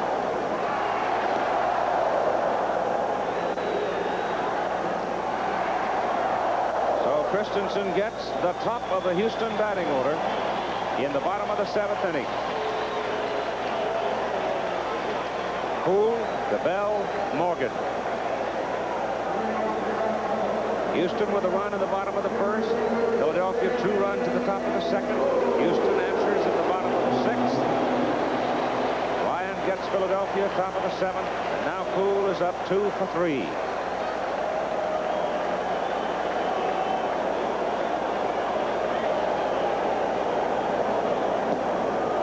Is inside. 0-1. Going to be interesting to see the sharpness of Larry Christensen.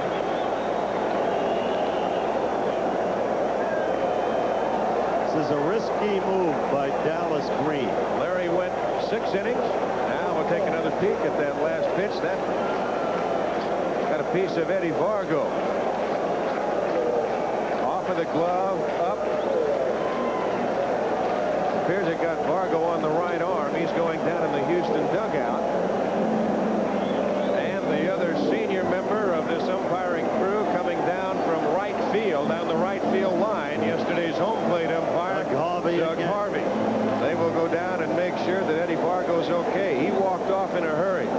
tough little cookie. Some of the Houston players going over to see exactly what happened.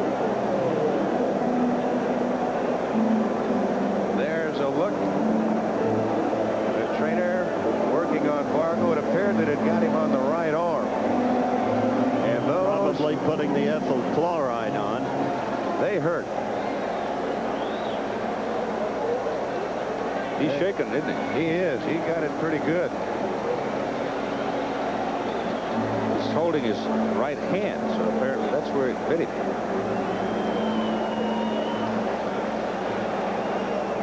There's that right. There's that right pinky. Little finger. Look at how swollen it is. May have broken it. It might have dislocated it. He's tough. He is a tough hombre and a great umpire. Well, he's going to gut it out. Oh, yeah, you won't get him out of there. Christensen ready, works to Poole, and the pitch is low inside, 2 balls and 1 strike.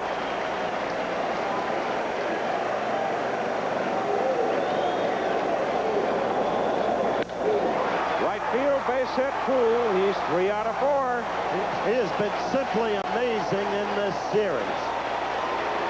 We haven't been able to keep him off the bases. He's quiet. There's the sign on Nolan Ryan. Go get him, Nolan. Alvin loves you. Of course, Ryan from Alvin, Texas. Now, this is the man who's been having problems, Donald, with men on base. Let's see how Verdon plays this. Well, getting back to Terry Poole, I said yesterday that there's a youngster that just gets better and better and better and better. He's Look out 300 next year. Oh, boy. Oh, sure. All relates. Well, you heard the admiration, Keith, with which the Reds spoke of him before the game today. All relates to his strength buildup, his determination to get his body up to maximum physical condition. DeBell, not considered a good bunter. This one's a dandy. And Rose has to pick it up between first and the mound and throw to Trio. And Keith, we get more action in the Philadelphia bullpen. Big right-hander Ron Reed. He's up and throwing one more time. And they've got the man up they want up. Little Joe. Poole at second and Morgan up.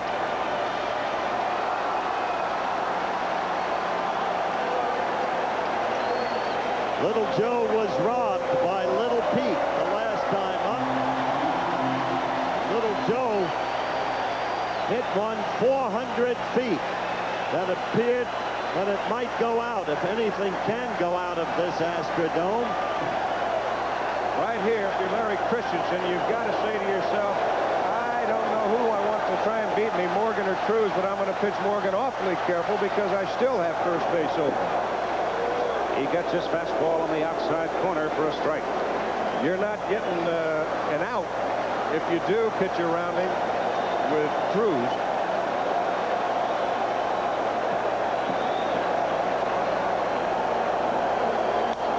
Fouled away, and Christensen's out on top, 2 strikes. Well, here's where you got to try and come up with your #1 best Sunday pitch. I don't know what else. Not necessarily on this particular pitch, but you've got to count 0-2, and you've got a chance to really work on him now for a couple of pitches.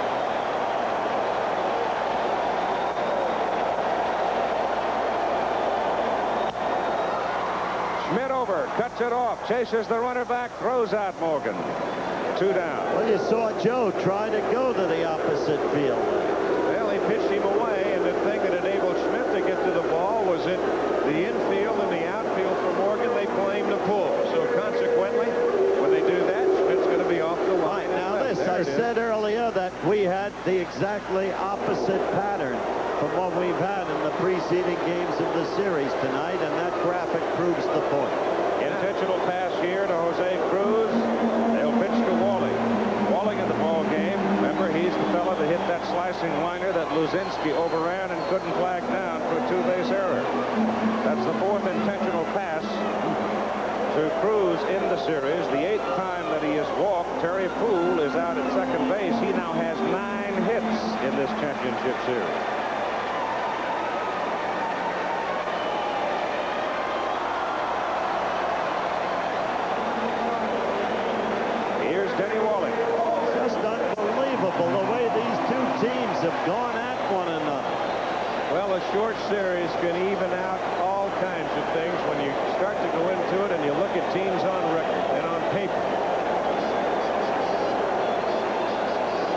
With 2 out, Walling.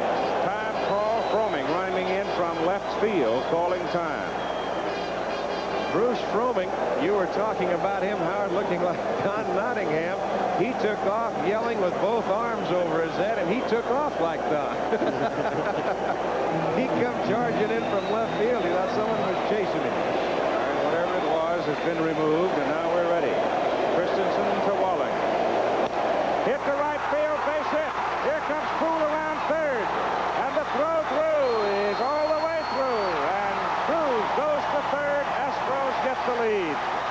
I said it was a gambling move on Dallas Green's part to put Larry Christensen in. He had worked hard and long enough the other day. There's a fastball out over the plate. This ball hit by Trio, no chance. McBride really didn't have a chance because Terry Poole is supplying the gas right now as he comes around third. It's a strong throw. Look at the decoy by Rose, but to no avail. The runner goes from first to third. Cruz at first base is Walling, and it's 3-2 Houston. Here's Cruz, who checked over his shoulder to see where the throw was going. When he saw it going toward the plate, he just kept right on ripping it to third. There is no containing this crowd now. The batter is Art Howe. But remember yesterday, and the Phillies 8th. Bounces, gets away from Boone. Cruz coming to the plate. Scores!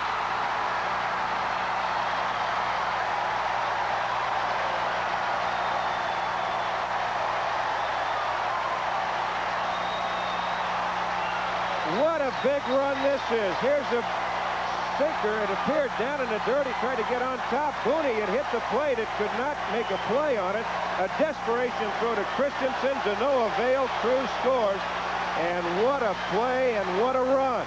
Here comes Cruz one more time, striding right down the line. He's not going anywhere except as quickly as he can to home plate. Christensen coming in to cover. The throw not nearly in time. And a big, big run for the Astros. Walling at second base, and Dallas Green to the mound. The wild pitch, allowing the run to cross. And the pitching change will now be made. The gamble with Christensen did not pay off. So Ron Reed comes in to relieve while he warms up. Let us take this time out. 4-2 Astros.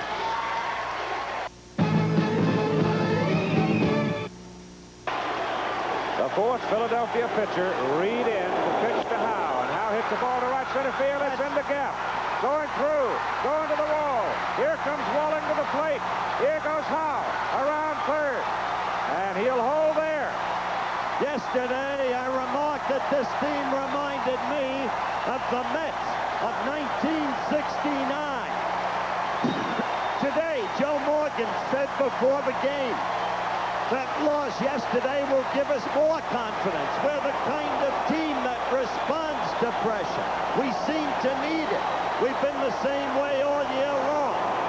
Here we look at it again as Ron Reed gets a pitch up over the plate, and Howe drives it deep to the alley, slicing away from Maddox. And by the time Maddox and McBride can move to the ball, Art Howe was standing at third with a triple. He comes out of the ball game, and Bergman goes in to run for him. And there are some happy Astros. Landeskog working in the bullpen. You can expect him to come in for defensive purposes for Joe Morgan. Ashby the batter. And Houston has jumped on him for 3 in the bottom of the 7th to lead 5-2. Here is the man who has a pinch hitter, tied it up. That's a strike to Alan Ashby. 2 strikes on him. Well, if you planned on coming to Houston, don't do it right away, because they're going to have a party down here unless something terribly dramatic happens on the part of the Phillies. There's the pitch, 1-2. Oh, there's another good play by Bob Boone. He's battling back there now. There's Bergman at third. That's the runner, the pinch runner for Art Howe. Dave Bergman. He'll probably stay and play first. Did the last time we saw him. That's hit in the air on the left side. The left fielder, Gross, coming over. Greg makes the catch, and the inning is over. But 3 big runs for the Astros. They lead 5-2.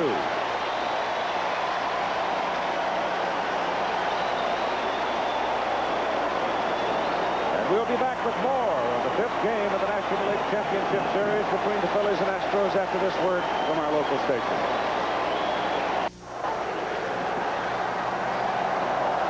Defensive changes for Houston. Rafael Landestoi at second base. And Dave Bergman is over at first base with Howe and Morgan leaving the lineup. Well, Philadelphia used this, the 8th inning yesterday, to come back. They were trailing by 2. The extraordinary events of that evening have been recounted to you not once, but several times tonight. Let's see if there's any comeback now left in the Phils. They have to do it against one of the great pitchers, regardless of his 11-10 season. Bottom of the order, Boa, Boone, and Gross. And he's low to Boa, ball 1. Ryan, starting this inning, Keith has thrown 95 pitches. That was the same as he threw in game number 2. There's a strike. And you don't give this big guy on the mound a lead going into the 8th or 9th inning, because he's held that lead well over 100 times in his career. That's a little looper, and it's past Reynolds, and Boa's on with a single. Now, the way this series has gone, you can expect anything. Yeah, there's a lot of heart out there, and a lot of people. 2 catchers trotting down to the Houston bullpen. Joe Sambito trots out behind him, and he'll be followed by somebody else, probably Dave Smith, or is that, see who that's going down? It's Forsch. Kenny Forsch. Here's Boone with Boa on first. Back off the pitcher's glove. There'll be no play. That's the break they needed to keep this thing going. What a break. You're right, Howard. Would have been an easy double play. That's got to be a double play. Ryan going off to the first base side, but it's right there, but behind him just a little bit. His body was turned around. He was not in position, and then could not make the play. How does it go on and on this way? All right, here's Gross coming up now. And Gross been in 3 games.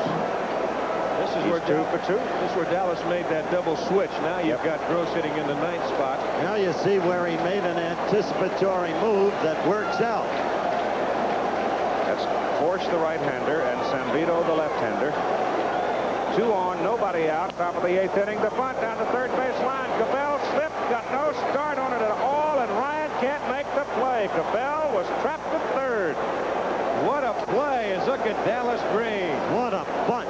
Now you've got the bases loaded, the tying runs aboard, and you couldn't lay that ball out there any better. You can't script what's happened in this series. Do you believe this? It took less than 3 minutes. They got the bases filled, none out, against so great a pitcher as Nolan Ryan. And here's Mr. Trouble, Pete Rose. The Phils, who have never won a championship series. If they lose now, nobody can call them chokers. Nobody can call them quitters. Shove! You guys shove! They don't knuckle under, and they haven't. Petey is 1 for 3 in the ball game tonight. Nobody out, the bases full. Ryan's pitch foul back.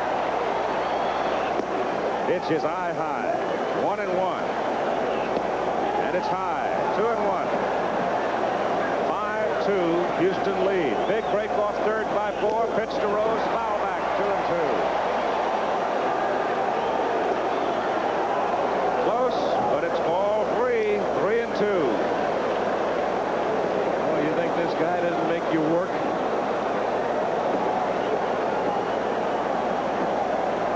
Nothing but trouble ahead. McBride. There are the Astros. Burton still the expression unchanged. Foul at the plate. Count remains 3-2 on Rose. That's outside, ball 4. Forces in a run. 5-3 ball game. And here comes Billy Burton.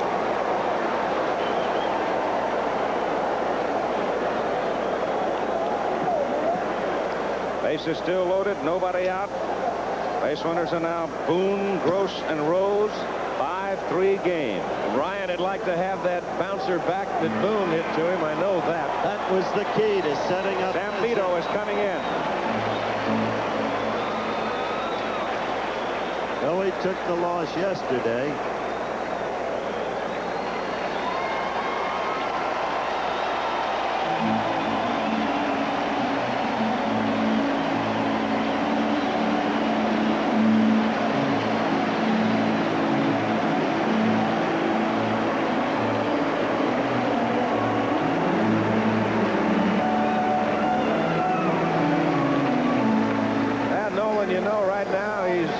Dejected. No question about that. Bill Verdon talking with Zambito, just explaining what the situation is. And it's this. The bases are loaded. There's Nolan down in the dugout. It's now 5-3. You have the tying runs in scoring position. The go-ahead run in the name of Pete Rose at first base. And it appears that they will. They're going to take McBride out. He will not hit. So Keith Moreland's out there swinging about. As you look at Zambito for Nolan Ryan, undoubtedly thinking about that double play grounder hit back to him. Nolan's body turned. The ball a touch behind him. Unable to pick it off and start what appeared would be a certain double play. You got Keith Moreland now, a catcher, standing in the on-deck circle, swinging a bat, loosening up. Zambito is on the mound. Let's see if Bill Verdon will shuffle his deck one more time and change his mind. He's had Kenny Forsh out of the bullpen, warming up alongside of Zambito. Zambito has struck out 6 in the series so far in his appearances. Been in 2 games, 3 1/3 innings. And he had been particularly rough on McBride, so McBride lifted for Moreland. Now, the one thing he might love to be able to change his mind right now, Keith, but he can't. Zambito has to pitch to at least one man. Has to go to one man. Just when it appeared destiny had the... But after Moreland comes the big guy. That's right. And Mike Schmidt, and then after Schmidt, you have the pitcher spot, so undoubtedly you're going to have a pinch hitter right there if they get that far. You've got Tug McGraw still throwing in the Philadelphia bullpen. But just when it appeared that the Astros were destined, back came this team, which will not knuckle under. Keith Moreland's first appearance in the championship series. He's a youngster out of the University of Texas. Tapped on the ground.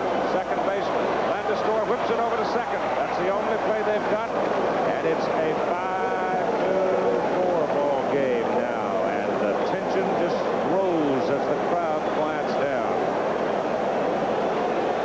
The base runner's there. They wiped out the man coming down from second. Here is Forsh now and LaCourte available for Bill Verdon, so we'll see who gets the call. It may well be Forsh as he comes out to the pitching mound.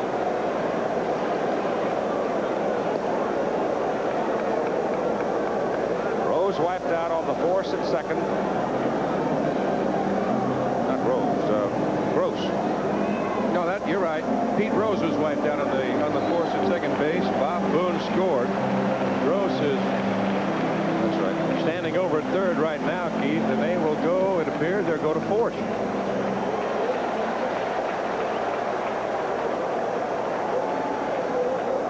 Right now, Kenny Forsh has got to work with Mike Schmidt. 1 out. Runners at the corner. Swing and a miss. Strike 1. Strike 2.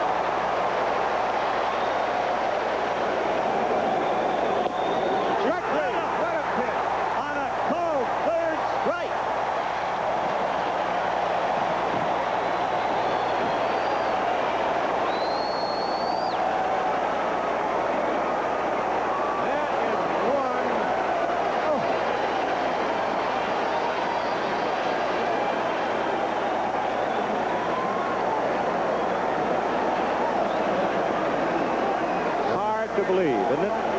It is hard to believe. There are no words needed for that picture of Mike Schmidt. Boy, that pitch was just unbelievable. Right there. Here is Unter now with 2 out and the tying run at third. But this is a good contact hitter.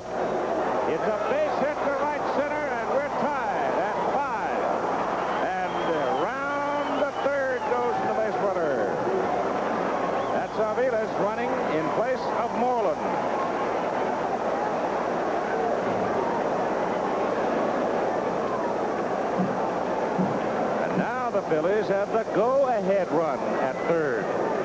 Well, if ever a team has proved itself to have courage, if ever a team has answered every knock that it took, same old Phillies, huh?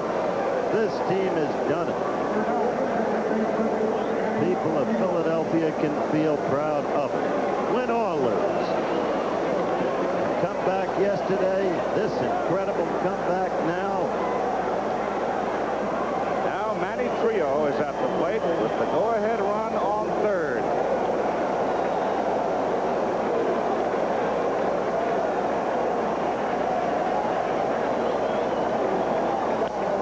Foul back.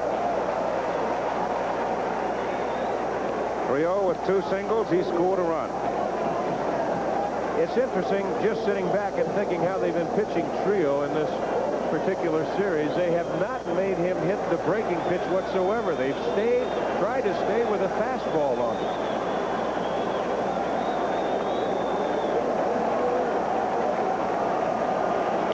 Curveball down the left field line, base hit, going to the corner. Run scores from third. Phillies get the lead. Ball's loose in the corner.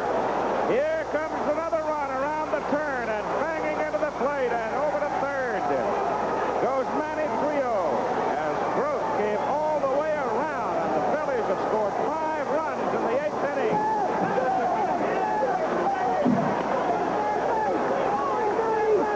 One of the greatest comebacks you will ever see in baseball. In a park that is harder to score runs in than any other park in Major League Baseball. Starting the inning against one of baseball's greatest pitchers, Nolan Ryan. Never giving up. Manny Trio, 2 singles and a triple in the game tonight.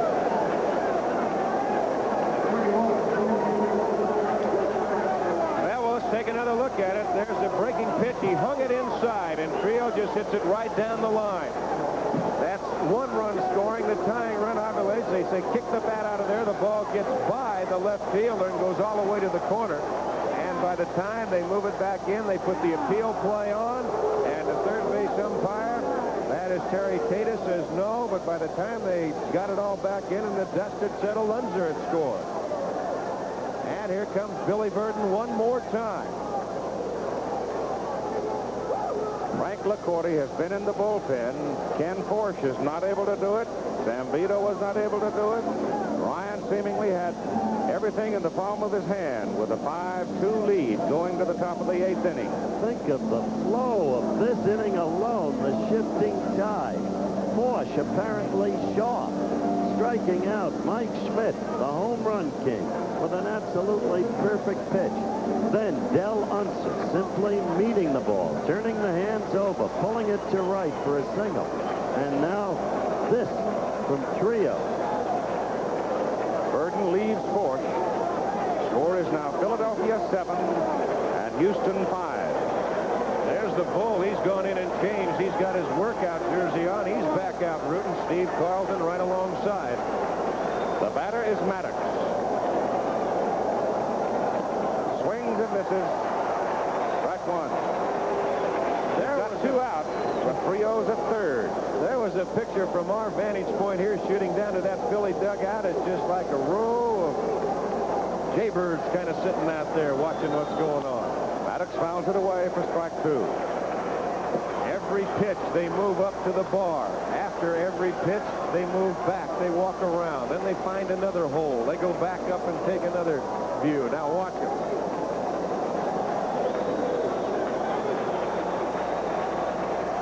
Two-strike pitch to Maddox. Hit in the air to center field for Terry Poole. That should do it. But the Phillies bat around against Nolan, Zambito, and Forsch. And they score 5 runs. And the crowd that was so exultant in the bottom of the 7th is quiet in the top of the 8th.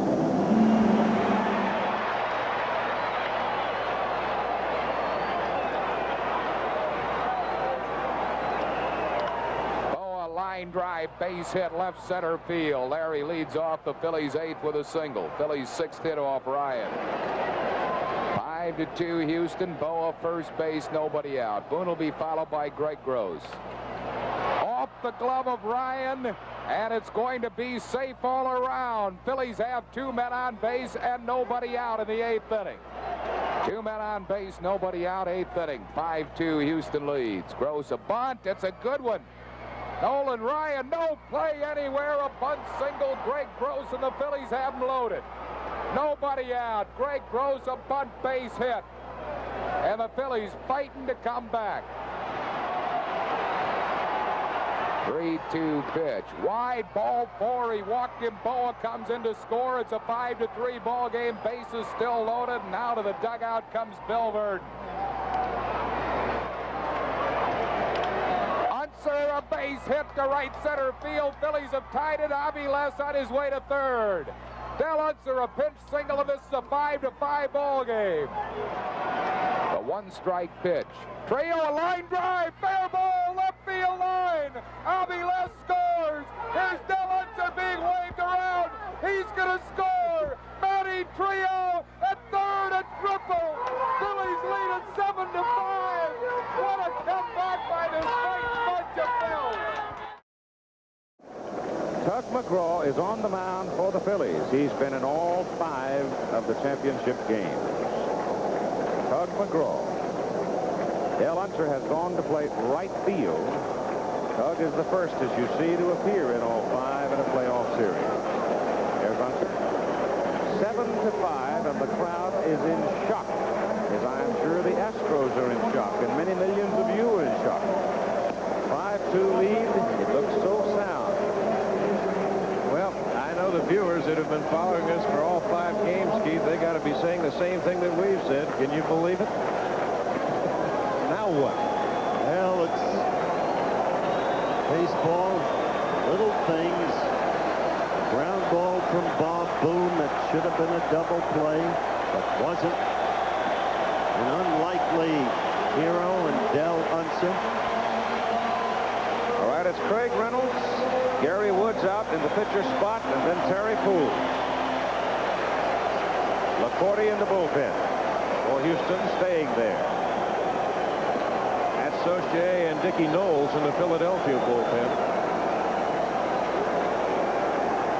Reynolds a double in the game tonight in 3 trips. Pitch, ball 1.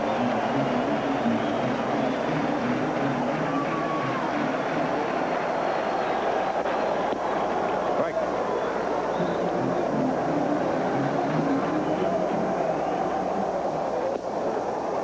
One ball, 2 strikes on Craig Reynolds.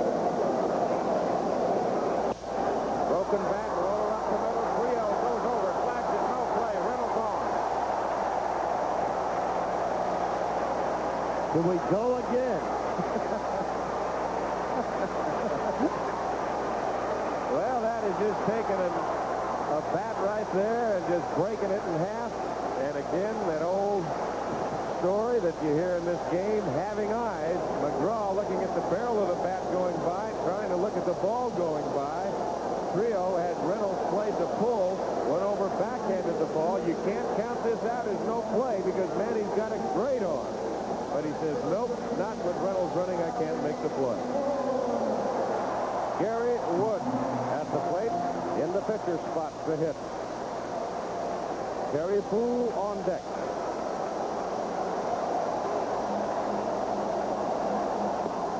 Strike. Back. The only thing that might happen right now, if McGraw's a little bit tired and Tug might realize it without telling anybody, he kids about it, he might try and press just a little bit to get some velocity there. When you do that, you come out of your pitching rhythm and then you don't make the real good pitch. Record what he did there with the screwball. Gary Woods is fooled by the screwball. He goes down looking.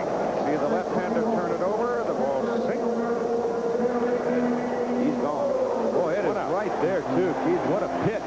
Well, to watch these men under such trying conditions, you have to have so much respect for them. Watching McGraw 5 times, 5 games out there, unafraid. Here's Terry Poole.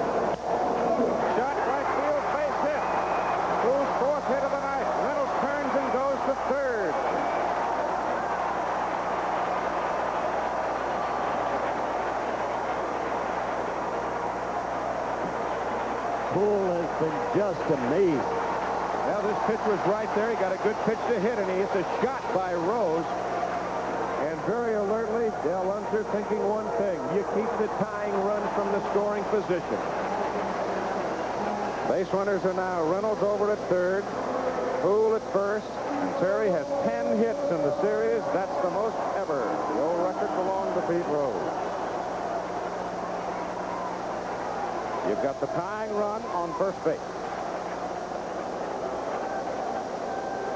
Enos Cabell will come to the plate, and then Landeskog to hit in the number 3 spot where Morgan had been hitting.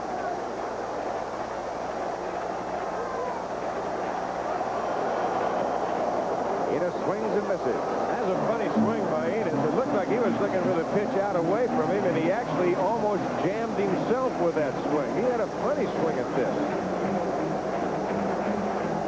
Look at that.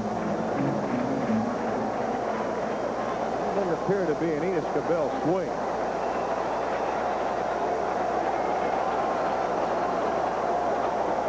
Reynolds off third. Poole at first.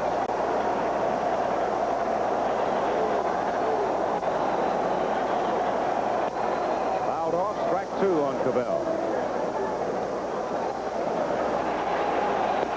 Strike 3.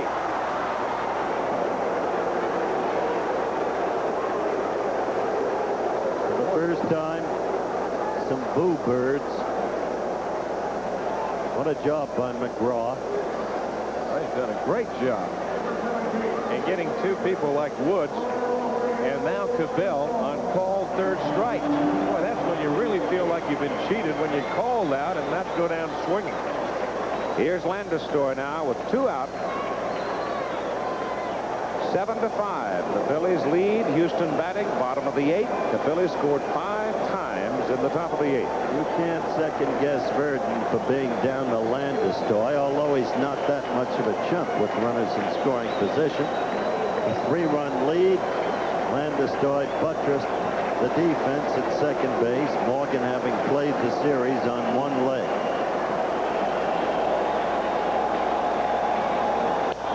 Hit in the hole to left field, base hit. Run scores from third, Reynolds. Poole to second, and he holds on. It's a 7-6 ball game. Well, that's the run that I was talking about, Keith. They got to get that run at least in from third with 1 out. There's the line drive, just a soft line drive by Mike Schmidt. It's just astonishing to watch the guts of these players on each team fighting back against each other again and again. Well, the way this series has been, it's a shame that there has to be a loser. You've heard that in all kinds of professional athletes, all kinds of sporting events, but there's the runner. That's the tying run, Terry Poole at second.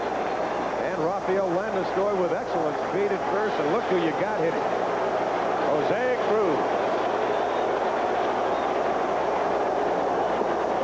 Strike on the outside corner.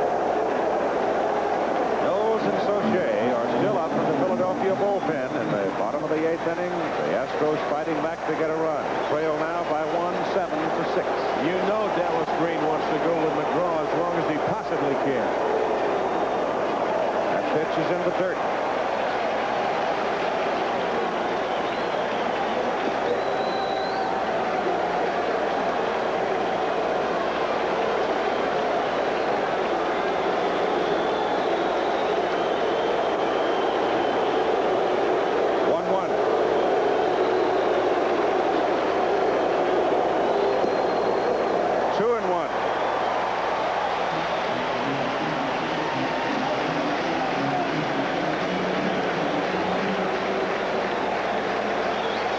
Saucier, the left-hander, and Dickie Knowles, the right-hander. They're both ready.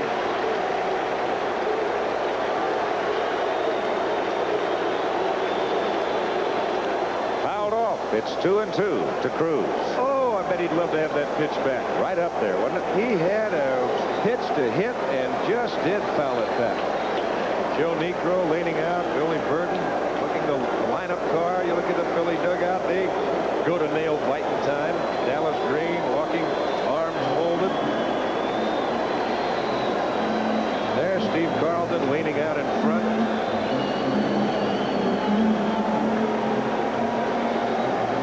conversation between Boone and McGraw, stopping play for the moment. I think they're just trying to set up a pitch right here. They want to make sure. Boone's going out there a few times with some of the pitchers tonight. They want to just make sure that they know what each person is thinking. Just look in a human sense at McGraw's face. He's a tired man. You can read it in his face. He's pitching on guts and guts alone.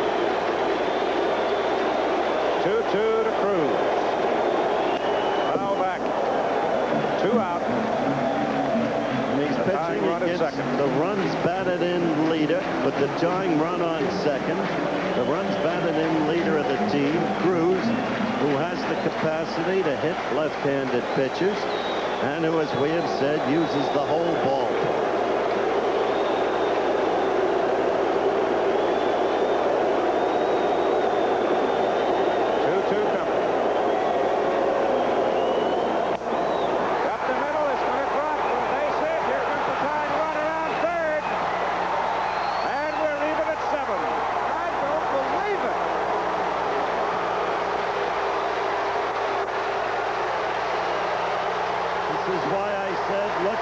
In human terms, because now that's what it's come down to, human beings.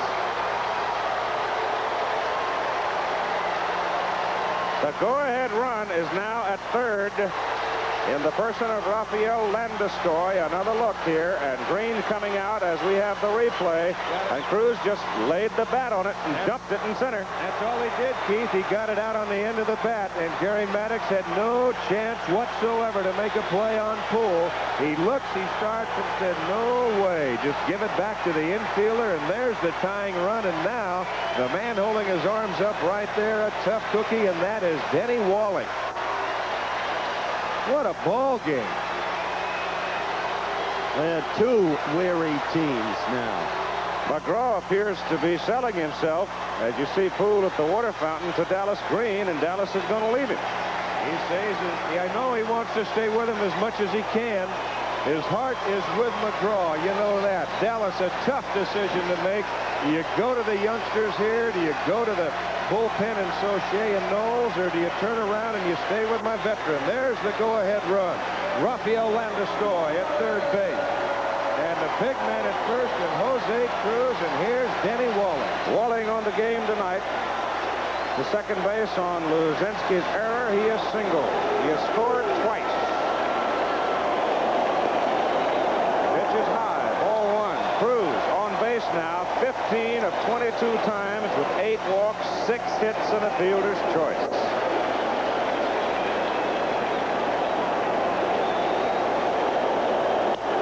Hit sharply to Boa, the shortstop.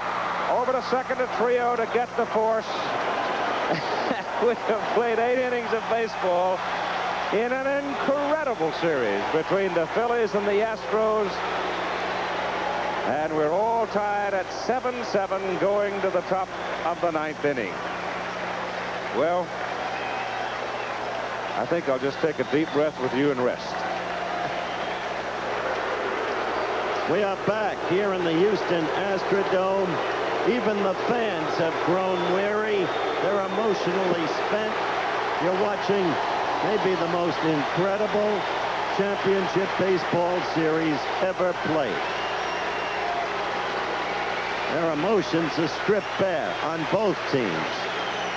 Frank LaCourte is out on the mound for the Houston Astros. He was spectacular when he made his first appearance, pitched well when he was put into the hot kitchen, but then the very next inning he could not throw a strike.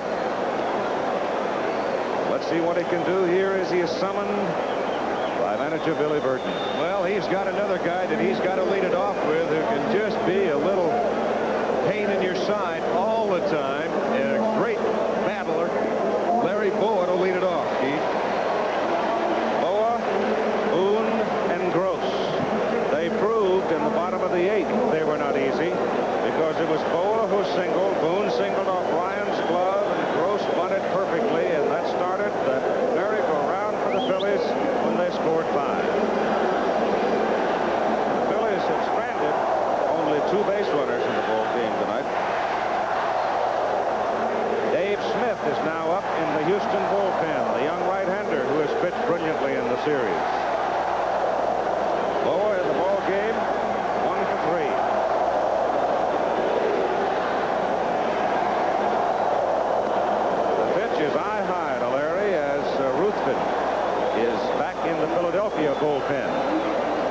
Ruthven, a starter. On the corner, 1-1. Those are the scores. You can see 3 games have already gone to extra innings. This one could. Fouled off, 1-2. A 7-7 ties. Boa loops it into left field. Cruz coming as hard as he can, can't get it. Boxes it around and holds Boa at first base. And the pesky hitter is on one more time. Well, Larry Boa, he doesn't hit it too far, but he's got perfect position on it. Just a little chip shot out into left field. Cruz was playing fairly shallow, but the ball slicing and dying in a hurry. Cruz had ideas to come on to try and shoestring it, but there was no way. Now, once it hits, he's got to make sure that that ball doesn't get by him. And what hustling backup play by Poole in center field. Bob Boone bunts the ball down the first base line. Bergman picks it up, goes to Landeskog, the sacrifice moving. Boa over to second. Gross coming up.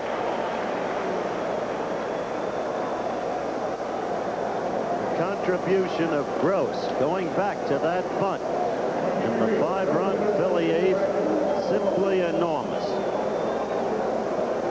Well, you've got it all on the line here in the 9th inning in a 7-7 tie. You've got Gross, but then after him, look who you've got down in the on-deck circle. Pete Rose. There he is. Pitch to Gross, snaps in for a strike. I suppose if there's a man down there who has some inexhaustible resource to draw upon and is not tired, it would be Pete Rose. He never gets tired. Fouled off, strike 2. You know, the thing, Howard, it's not so much that you're going out. It's not the physical tiredness that you're talking about. It's the mental strain. You're just concentration drained. breaks. We saw it last night. Mental lapses. You've got to try and kick yourself and make yourself up for every pitch. Then you might drop a little bit. You got to kick yourself again. Your mind will wander. You got to say, wait a minute. What's going on? Struggle. That's what's going on. Sharply, first baseman Bergman has it. Makes the play himself. 2 out as Boa moves over to third. And here he is. That ball was hit hard. Bergman moving just a little bit to his right, staying with it. That ball almost might have got by him. But he stays right with it, gets it in the glove, loses his balance, and then very alertly, he'll go to the bag and do it himself. I think they'll walk Pete Rose here, don't you? It appears that that's what they're going to do. Then they'll have the pitcher spot. And that's Vukovic coming out on deck, I believe. So that'll do McGraw, and he'll be leaving. It'll be George Vukovic. So here comes the 24-year-old rookie, George Vukovic. Mike Schmidt standing in the on-deck circle. If something happens, he would follow Mookie.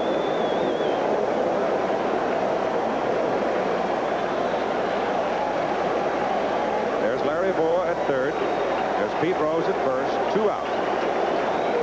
A 7-7 ball game. Crowd coming up. They've been up and down since the 2nd inning. And LaCourte wheels it home high. When the Phillies scored 5, their dugout was bedlam. And when the Astros came back with 2 to tie, their side was a pretty happy place.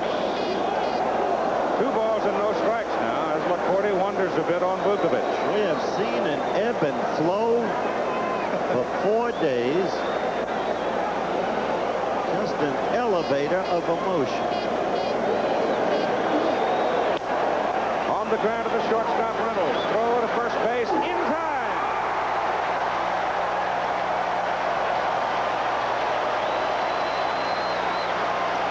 So the Phillies get Larry Boa as far as third. Cannot push him across. We'll have the bottom of the 9th inning in this 5th championship game after this commercial and a word from our local station. Dick Ruthven has come out to pitch the bottom of the 9th inning against the Houston Astros. He started game 2. This is a solid pitcher. Frankly, I wondered why it wasn't in earlier. Dave Bergman is up to first baseman, takes a strike. But he's got to be careful with this kid, Keith. We mentioned the other day. His whole background as a hitter, his power. That's low to him. Alan Ashby will follow, then Craig Reynolds.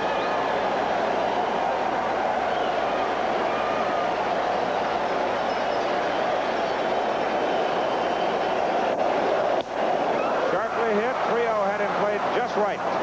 1 out.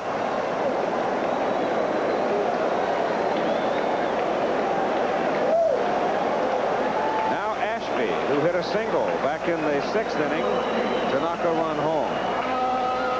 That was years ago. Seems like it. You're talking about last Monday a while ago. I can't even remember.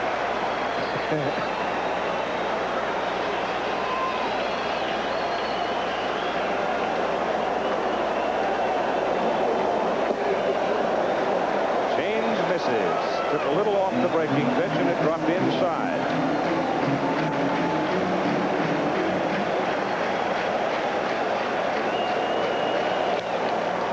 On the ground to the second baseman trio, 2 out. When these two teams play, it's not a 9-inning game. That's not in their repertoire, Howard. Nope. They want you to get a full night's work in or a full afternoon's work in. Now Craig Reynolds, the shortstop. It's a remarkable display of two teams who have blended themselves together under leadership and who have about as much determination, as much spirit, as much competitiveness as you'll ever see in sport. Ruthven to Reynolds. Fly ball straight away center for Maddox. So Ruthven comes in and very calmly and very quickly retires the Astros in order. And so for the 4th time in this 5-game series, we'll go extra innings. We're even at 7-7.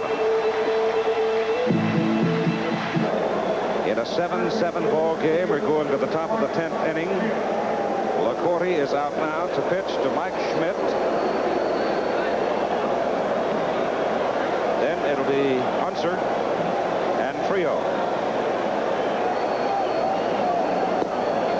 And LaCourte is in with a strike to Schmidt. Now, Philadelphia, the bench is down to 1 hitter, John Vukovic, and 4 pitchers. Houston has 3 hitters left as possibilities and 5 pitchers.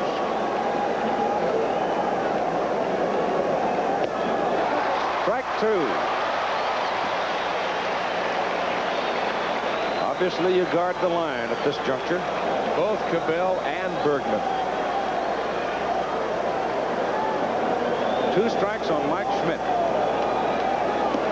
Struck him out.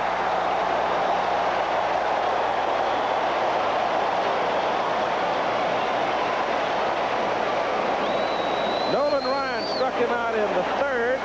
Zambito struck him out in the 8th. And LaCourte has struck him out here in the 10th.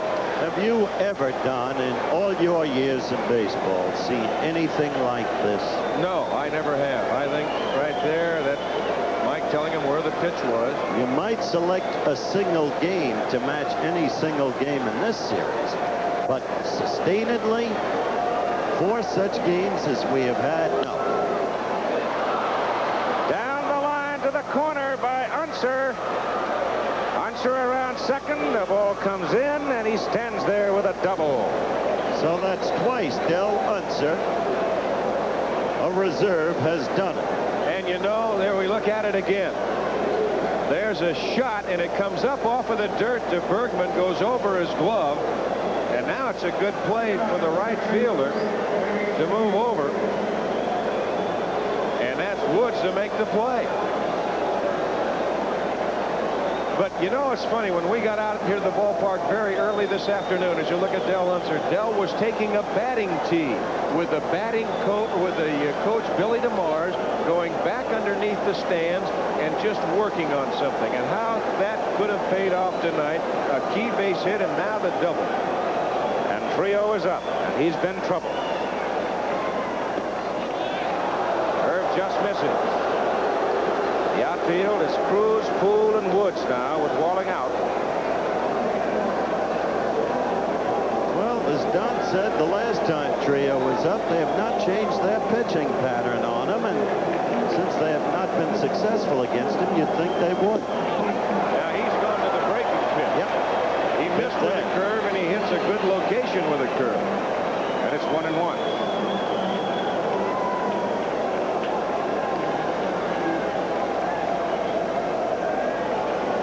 Smith going back to the bullpen for Houston. The ball is hit into center field, hit a long way. Terry Poole after it, going way back. One hands it deep. Runner tag, moves to third. Unser over to third, 2 out. Well, that's a heads-up play by Del Unser. If that ball goes by, he's going to score anyway. Trio, another fastball, and he hits it well. Terry Poole with that excellent speed. He covers a lot of ground to go back there to haul that one down. Now Unser is tagged, and he goes to third with ease. It gets by the first cutoff man, Reynolds, but backed up very alertly by the second man, the trailer. That was Rafael Landeskog. After the way Kansas City used that the other day, a lot of teams are going to practice it. Nothing wrong with that.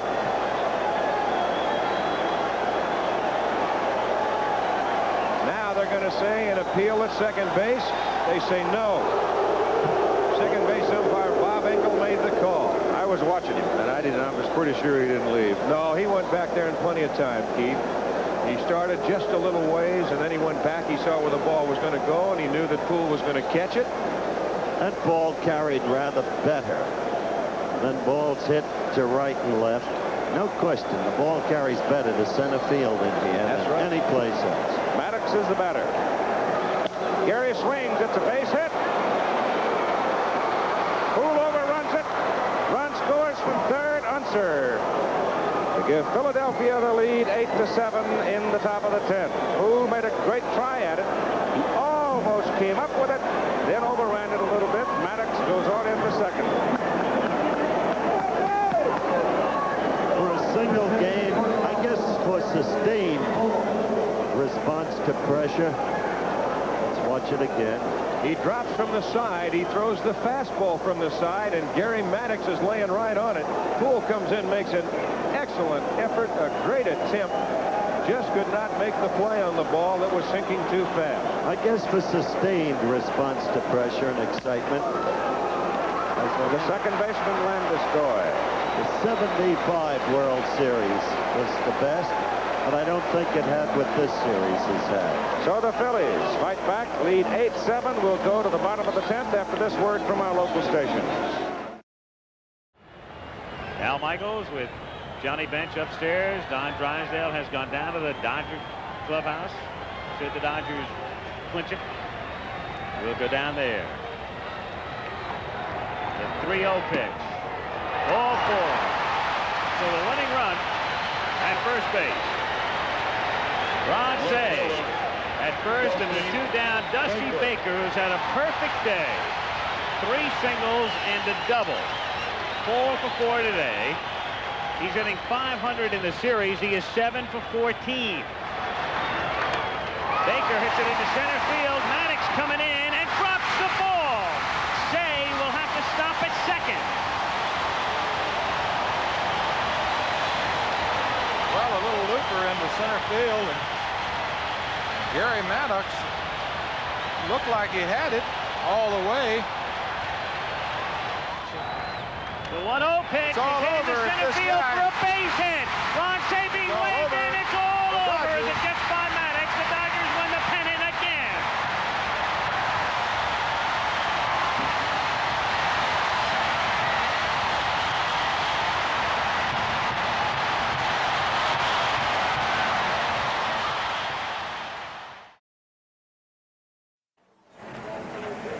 So Well, it's up to Dick Ruthven to put the Houston Astros down here. Bottom half of the 10th inning. Phillies leading 8-7. Phillies keep up Dickie Knowles and Kevin Sauché in case Ruthven has trouble bottom of the 10th. Gary Woods is going to lead off, to be followed by the top of the order, Terry Poole, and then Enos Cabell.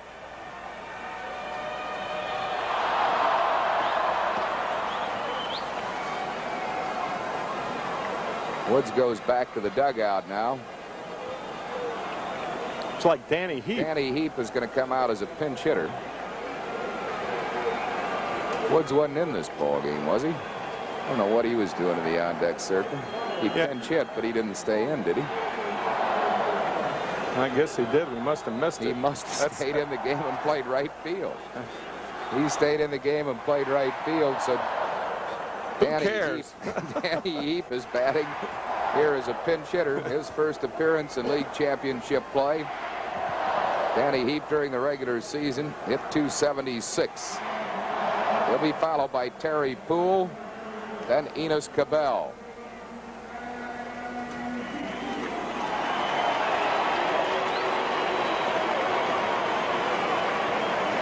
Eight to 7. Phil's lead, bottom half of the 10th inning.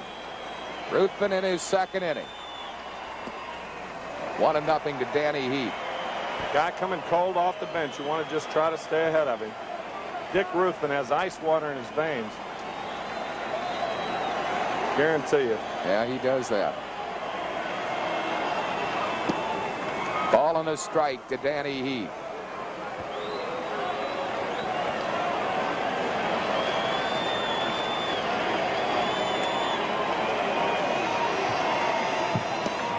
On the inside corner, Ruthven in front of him, 1 ball and 2 strikes.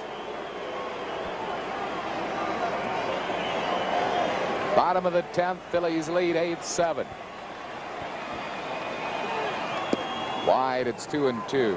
Dick tried to turn that ball over ahead in the count. Try to get Danny Heap to swinging the ball outside. This guy has some good minor league stats. He pops it up, shallow left field. Coming in, Greg Gross. Boa waves him off. Larry squeezes it, 1 down in the 10th inning. So Heap is out on a high pop, 1 away. And here's Terry Poole. What a championship series he's had. 4 for 5 today. 10 hits to set an all-time 5-game series record. This guy's come to the fore as a big league ball player. Relatively unknown before this year, even with 2 consistently great years with Houston. This guy is a gamer, plays the game. Yes, he is. About as well as anybody in the league, all around. Guy can play.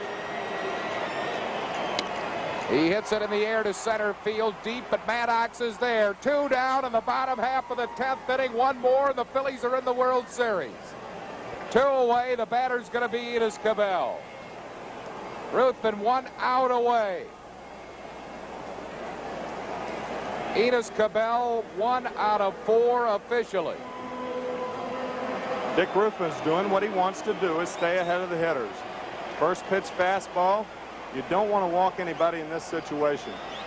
He has retired all 5 that he's faced in relief of Tug McGraw.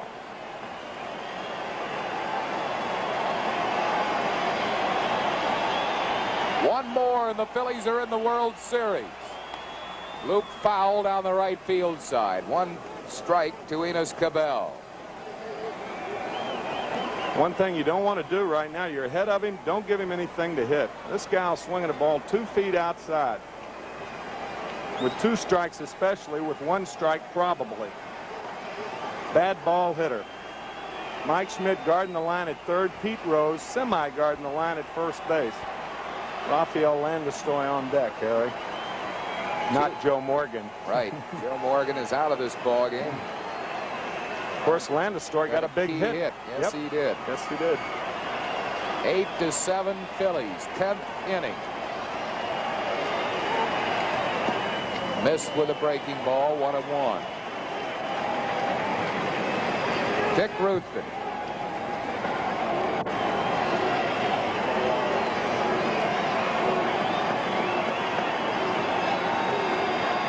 And Enos Cabell. 2 outs, bottom of the 10th. He's high with it. It's 2-1. He's been trying to get Cabell to chase the bad pitch, as he normally does.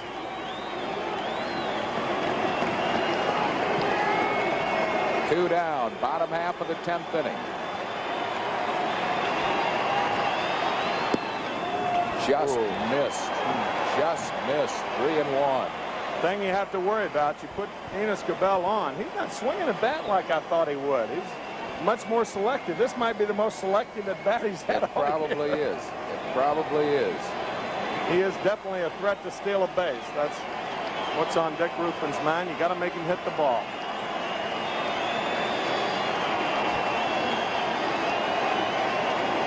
Nobody has left this ballpark. 3-1 to Cabell. He checked on a low pitch. They're appealing, and Jerry Crawford said he committed himself.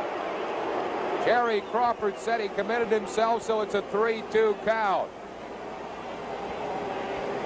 They're disputing that mildly in the dugout. We'll have to take a look at that. The ball looked like a strike, Harry. Like from up here. Pretty close to being a strike anyhow. That's right. Yeah. We'll see if he went around. Ball was not a strike, but he certainly. Oh, yeah, he went around. Ball was low. Full count to Enos Cabell with 2 down. Bottom of the 10th, Phillies lead 8-7 on Gary Maddox's base hit at the top of the 10th. 2 away. If he takes this, I'll buy you a Mazda. 3-2 pitch. Swing and a drive right center field. Maddox is there. Phillies are in the World Series.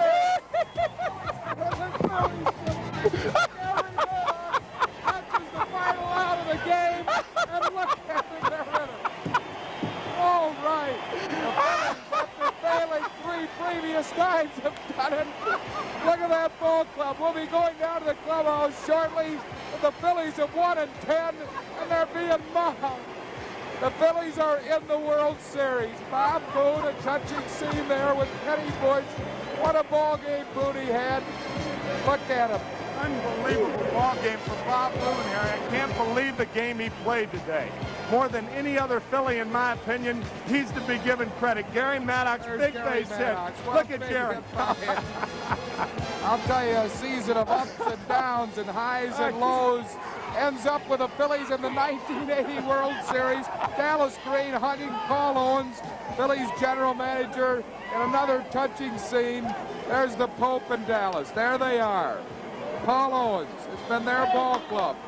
Paul Owens built this team. He knew they could get there. They have arrived. They're in the World Series in 1980. Oh, Lordy. Oh, my.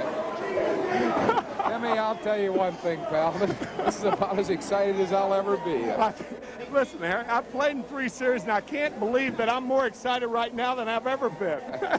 This club battled back, came from 5-2 to go ahead, and a tip of the cap also while we're here to Houston. What a series they played. There are no losers in this series. And that's not being overly humble either. No, they played a great series. It was unbelievable. There should be no losers. No question about that. And just an emotional, mental drain, I'm telling you. It's hard to imagine. Gary Maddox, a big hit, but how about Del Unser? A pinch hit single. The game doesn't go into extra inning if it wasn't for Unser. He came through particularly the last 2 months of the season. The ball seemed to hit the lip, bounce over Bergman's head. More importantly, Dick Ruthven told me today that when he has bad breath, his arm's good. He retired 6 straight guys. Thank God for Dick Ruthven's bad breath. I'll guarantee it. He came in and got 6 out, as you say. Tug McGraw, let's tip our cap to Tug. Oh, I'm telling you. I mean, he didn't get it done today, but how can you keep going out there every time? 5 times, that's a record for 5-game series he appeared in. Pete Rose, spectacular plays. It was just an incredible series. How about the relay throw? When you think about it, the relay throw early in the game by Manny Trio, the relay, semi-relay throw Pete Rose made the following inning. Otherwise, the play is, we don't go into extra innings. Those little plays, the little things in baseball, finally, in the end, turn out to be so many things. And, of course, the big hit by Gary Maddox, it's only fitting he makes the final out of the ball game. And, wow, I'm just almost speechless for the first time. Here was a day also that Mike Schmidt in several key situations didn't produce. He was picked up. If it weren't for Mike Schmidt, the Phillies wouldn't be in the wherever we are. World We're in the Series Astrodome. on Who Tuesday cares? night at Veterans Stadium against the Kansas City Royals. The Phillies in their 4th try at it got over the hump. And Houston certainly didn't make it easy, but they did it, and boy, what a lot of credit. That ball club just doesn't quit. They haven't quit all year. Their backs have been to the wall time and time again, and they just did not quit. They're probably the soundest baseball club in baseball. They do it on a little bit of talent and a lot of guts and a lot of good fundamental baseball. We saw the sacrifice work successfully today. They never mess up the little plays, and they should be given a lot of credit, but we should be given more right now. This is our time in the hall, honey. I'll tell you, it is fun. Larry Bowa, of course, a couple of key hits, and it was just exhilarating. For Dallas Green, this has to be a moment that he will savor. And right now, let's go down to that winning clubhouse of the National League champion Philadelphia Phillies. Here's Rich Ashburn. Larry, what do you got to say, pal? I've wanted to be here since I'm 5 years old. It's the greatest feeling in the world. We didn't quit. Three runs down to Nolan Ryan. The first 4 batters get on. You started. I told him if I get on, we're going to win. I told Pete. I said, I'm going to get on, we're going to win. He said, okay. Got on, and everybody started hitting. Unbelievable. Larry, great ball game, buddy. Nice hanging in there. A beautiful ball game. I can't believe this feeling. It's unbelievable. God. Worth everything. Well, they just got the players in here, and we're going to try to get some more up here in a minute. Marty, come up here, pal. There's a guy, Marty Bystrom. Marty, were you scared at all? Nervous at all? No, I wasn't nervous. I just tried to go out there and pitch the same way I've been pitching this last month, and I was a little off tonight. You think the time off hurt you? Yeah, it might have hurt me a little bit. I didn't think I had a good fastball tonight. And I just had to go out there and pitch. Marty, I think you got ice water in your veins. I think you're going to have a little champagne now. Great year. They would have never done it without you, pal. Thank you. Thank you. I'm going to have a lot of champagne tonight. Okay, buddy. Nice going. Marty Bystrom, pitch. Dal, get up here, you old buzzard. Nice going, pal. Nice going. Dal got the base hit that picked Smitty up. He got the double that started the winning runoff. Got to be the best moment in your career. It certainly does. It's nothing can compare. But the week right before when we won the pennant was a big week. Those last 2 at-bats were my whole season for me, maybe my whole career. So I can't, I'm all choked up. After Schmitty struck out, all the pressure was on you. Were you tight? Were you loose? I was thinking, Whitey. I was just thinking about getting a good pitch to hit. And I went down in the cage before the game with Billy DeMars because I've been pulling off a lot of pitches. Billy got me back in that beautiful groove like only he can. He takes a lot of crap from a lot of guys, but I'll tell you what, he's a worker, and he made it happen today. Beautiful, Dal. Nice going, Thanks, buddy. Gary Maddox, you're beautiful. You are beautiful, buddy. A winning hit right here. Yeah, you didn't wait for anything. You smoked the first pitch. You've been saying you shouldn't swing at the first pitch. I thought I'd try something different. You've been swinging at that first pitch. They've been bouncing up. Looked like it was a fastball or down the pipe. Yeah, fastball right down the middle. I knew if the Lord was willing, we'd win this one, and that's what happened. So give all thanks to the Lord. Listen, I'll tell you one thing. It hasn't been, like this all year. Oh, it hasn't been like this all year. This makes it all worthwhile for you. Great year, Gary. Yeah, it was. It's good to contribute. I hadn't had the year I'd like to have, but everybody pulled together as a team, and we were able to pull it off. You're ready for the series. Well, I tell you, it can't be much more exciting than this series right here. I tell you, big year for us, and I'm just happy about it. Finally got one after 4 years. Hey, buddy, nice going. Okay. Happy for you, Gary. Really happy for you. Okay, Rufus Hughes. I was wondering when they were going to use me. Hey, you got in there and you pitched 2 strong innings. I believe your first relief job, wasn't it? For a long time. When I broke my leg in Atlanta, I came in once against Cincinnati, and I came in a couple times in 75. I've never been scored on in relief in my career. You might have found a new spot out there. Nice going. I don't know if it's real good for the heart. Winning pitcher, Dick Russo. Hey, that's got a nice ring to it. Paul Owens. We wore him down. Pope, buddy, nice going, pal. Nice going. I'm happy for you. It's for the people. This is for our great fans. And when we were down 5-2, I knew we were going to win it. I told my wife, I said, we're going to come back. Well, they've been coming back all year. They did it again tonight. This is a team it's got something extra to it, and I don't know what it is. Do you, Dick? Yeah. You can't come back like that, and I can't say too much about the Astros because they did the same thing. And the kids and the fans and everybody. That was awesome. That's a tickle. Let's both have the camera. Congratulations, Bob. It's for you, big guy. Paul, I know you're I know how much this means to you. We've been together so many years, and I can't tell you how happy I am for you and Dallas and Bob Carpenter and Ruley and Keith and the whole organization. You've been a part of it for so long, and this is the ball club you've put together. Yeah, I'm so proud of it, and the people that have surrounded me, and Bob and Ruley and Keith and the fans. I mean, I'm so tickled for the people back home. Really, you don't know. I'm glad myself. I'm so tickled for so many other people. Hey, I'm so happy for you. I can't tell you. I know what it means to you. I appreciate it, Richie, because you and I have been friends a long while. You know, we've worked hard for it. It's not over yet. How about this guy, Paul? Manny Trio, you had a great playoff, Manny. I'll tell you, you got the triple that knocked in two. Well, listen, you've been coming up with one big play, one base hit after another.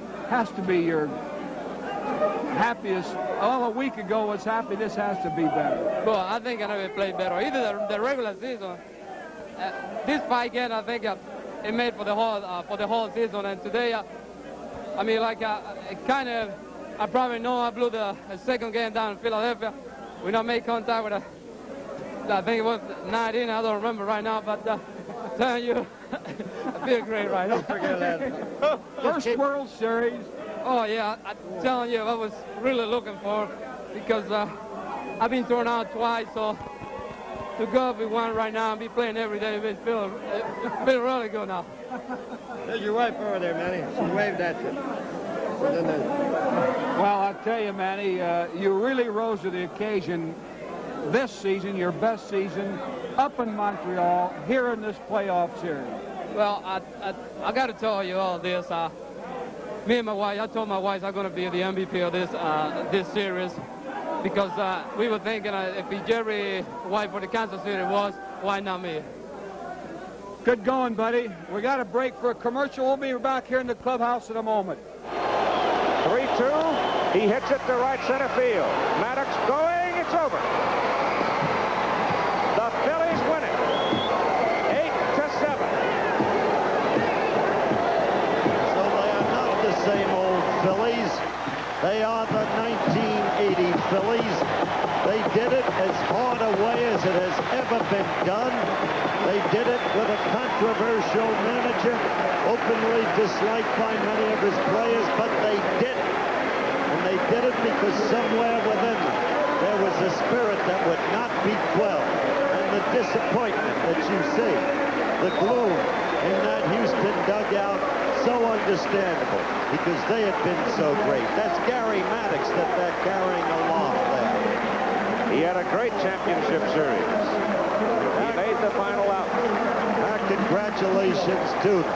And the most valuable player has been named Manny Trio. I think he deserves it. Early on in this ball game, he assumed the dominant role. A fine play in the very first inning to end the inning on Denny Wallen. A remarkable throw home to catch Pujols. This is the Philadelphia locker room that we will now take you into. There will be a waiting period under baseball's rules.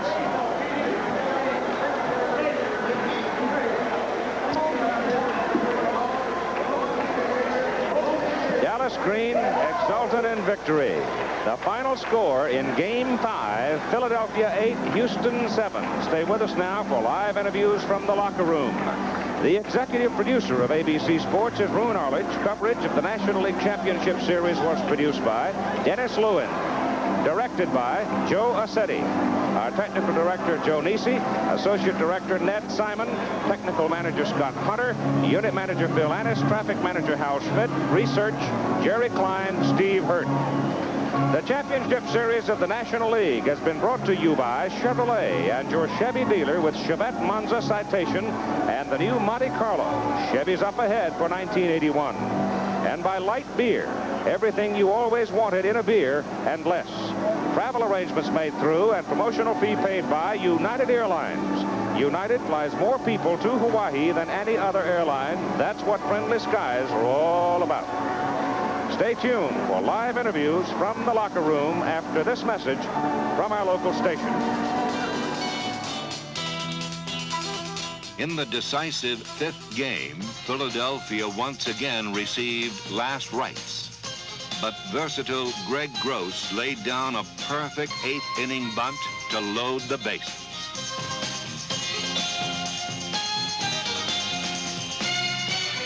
Time now for the series MVP to nail down the award. Line drive left field, base hit! Here comes Avalos to score! That ball's in the corner! Here comes Unser for the plate! He's gonna score!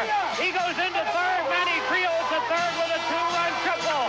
Phillies lead the game 7-5! When Houston had the audacity to tie the score, Gary Maddox's big clutch hit nailed down the win.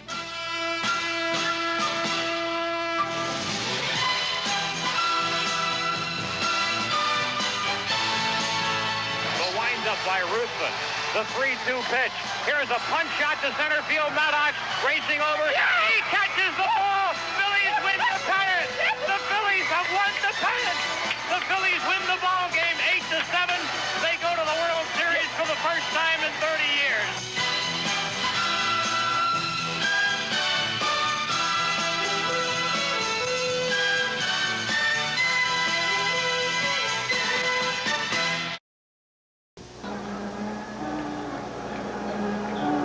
The shock, the pain of defeat reflected there as Jose Cruz sits alone, literally, in the Houston dugout. Tears were running down his cheeks a moment ago. Stunned after he'd given everything, just like he and all of his teammates, their last ounce of energy to fight all the way, and they were 1 run short. On the other side, there is joy aplenty, and here's Don Drysdale right in the middle of it. All right, Keith. Well, Dallas Green, I'll tell you one thing. As I have my hand around you, you're pumping like, I don't know, like an old well down here in Texas, but congratulations. Thank you, Donnie. I'll tell you, it just didn't look like it was in the cards, but we kept battling. And I started out in spring training talking about the character of this ball club, and I felt that we needed some character to win. And I'll tell you, this last month, and in particular, this last 5 days, we've shown so much character. I don't know where to even start. Well, you got to be so happy with the guys because you've been down, you've had your backs to the wall, and somewhere you found a reserve. It's unbelievable. It is unbelievable. And, you know, the guys came through, the Unsers, the Maddoxes, the guys that have helped us all the way through have really come through for us. Dick Ruthven just did an outstanding job coming in there. Here's Larry Bowe. Larry, come on over here. I know one thing. Thank you, Dallas. Thank you. Larry, you've been on winners, but have you ever seen anything like this? You never quit. I tell you what, I dreamed of this since I'm 5 years old. I swear to God I did. And I didn't know how I'd act. It's the greatest feeling in the world. It's unbelievable. I never thought I'd get this keyed up, but we battled. We battled the heck out of them. They got a good ball club. Terry Poole is unbelievable. What does your stomach feel like right now? Can't describe it. I tell you what, it's unbelievable, Don. I swear. I can't believe it. You got a guy over here. Listen, I'll let you go down. Thank you, Larry. Thank you. Pete Rose. Pete, I tell you, you've been on winners before. Have you ever seen a ball club with their backs to the wall? You're down to the 9 count, but you keep coming back. Well, especially on the road, too, Don. And we've been doing that for the last month and a half. And Unser and Gross, that 1 inning, he got a key hit after Schmidt struck out. And Gross made a great bunt, and Maddox got a key hit. Trio got a key triple. It's just a team effort, and I couldn't be any happier than I am right now because it was a real dogfight. Greg Luzinski told me in the clubhouse, he said, Pete Rose will not let us quit. He says nobody can quit. He's in there in that dugout. I was a little disappointed when they scored and went ahead, and then they scored another run on a wild pitch, and Howell got another run with a triple because, I felt we still could win if we was only 1 down, but we let them get 3 ahead, and fortunately we came back and scored 5, which is very unusual, because they got a good pitching staff, but these guys didn't quit, and the fans of Philadelphia have just been great supporting us all year. I'm more happy for them than I am for myself and my teammates because They've been so close so many years, and they support the ball club as good as anybody, them and the Dodgers, the Dodger fans, and I'm just happy the World Series is going to be played in Philadelphia. Well, Pete, congratulations and good luck in this series. Thank you very much. Okay, right now we're going to go to Steve Zabriskie with Terry Poole, and that'll come up right after this word. No, right now. Let's go over there right now. Thank you, Don. And obviously a contrasting locker room, one of great sobriety here. Terry Poole, who had an outstanding series, was just superb. But, Terry, I know that you're greatly disappointed, particularly considering the way the Astros battled back all year just to get to this final game. That's true. Nothing has come easy for the Astros all season long. We've been struggling. This team's got a lot of character, and we're going to be back again maybe come next year. What kinds of things do you think made the difference as far as Philadelphia being able to pull it out, particularly in this final game?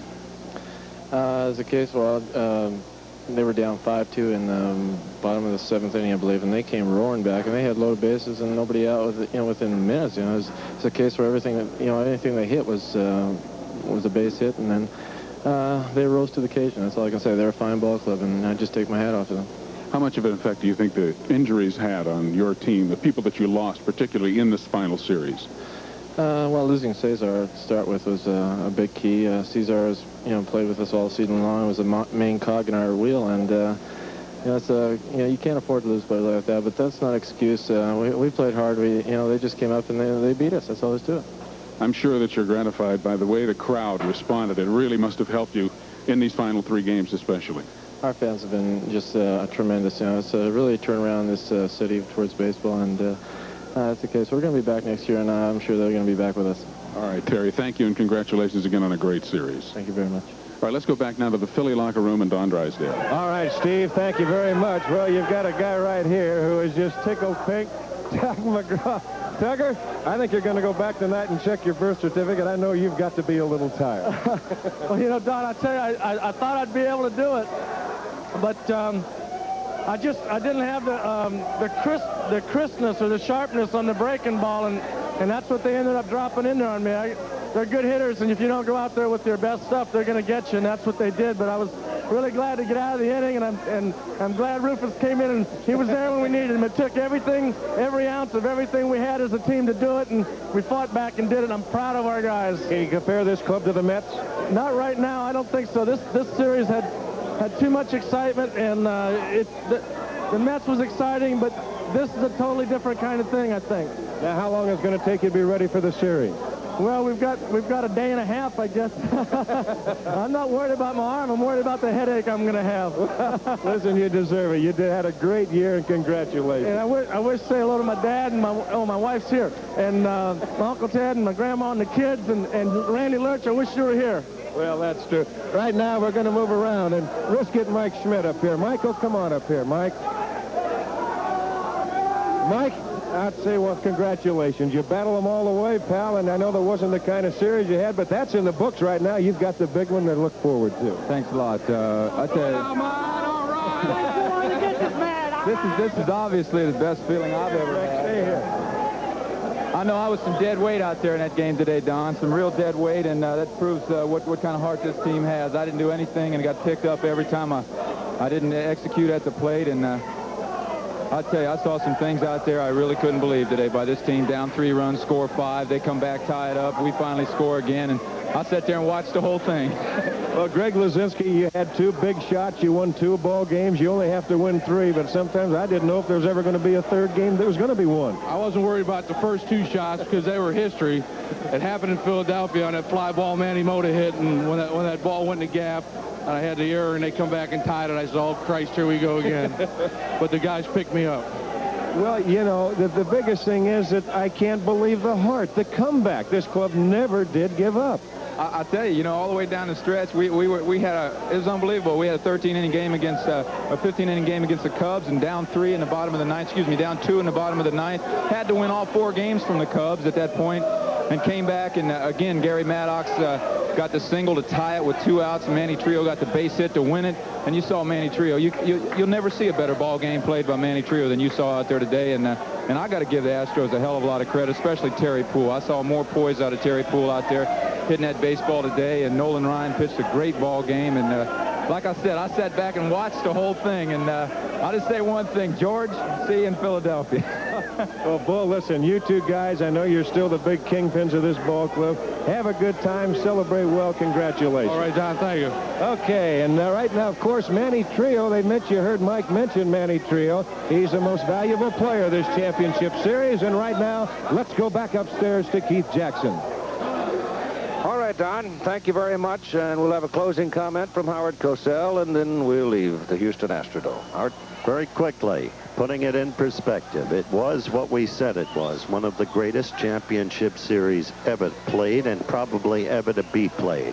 Dallas Grain's use of the word character is, I think, absolutely appropriate. Both teams showed character, tremendous amounts of it. But the Phillies, a beleaguered team in terms of their competitiveness and spirit, through the media people through the years, have answered back and have represented the city of Philadelphia enormously well. They deserve everyone's congratulations. So do Bill Verdon, the Houston organization, too. Both teams bode well for the future of baseball, as they have exemplified in this series. I think just remarkable skill, ability, and competitiveness.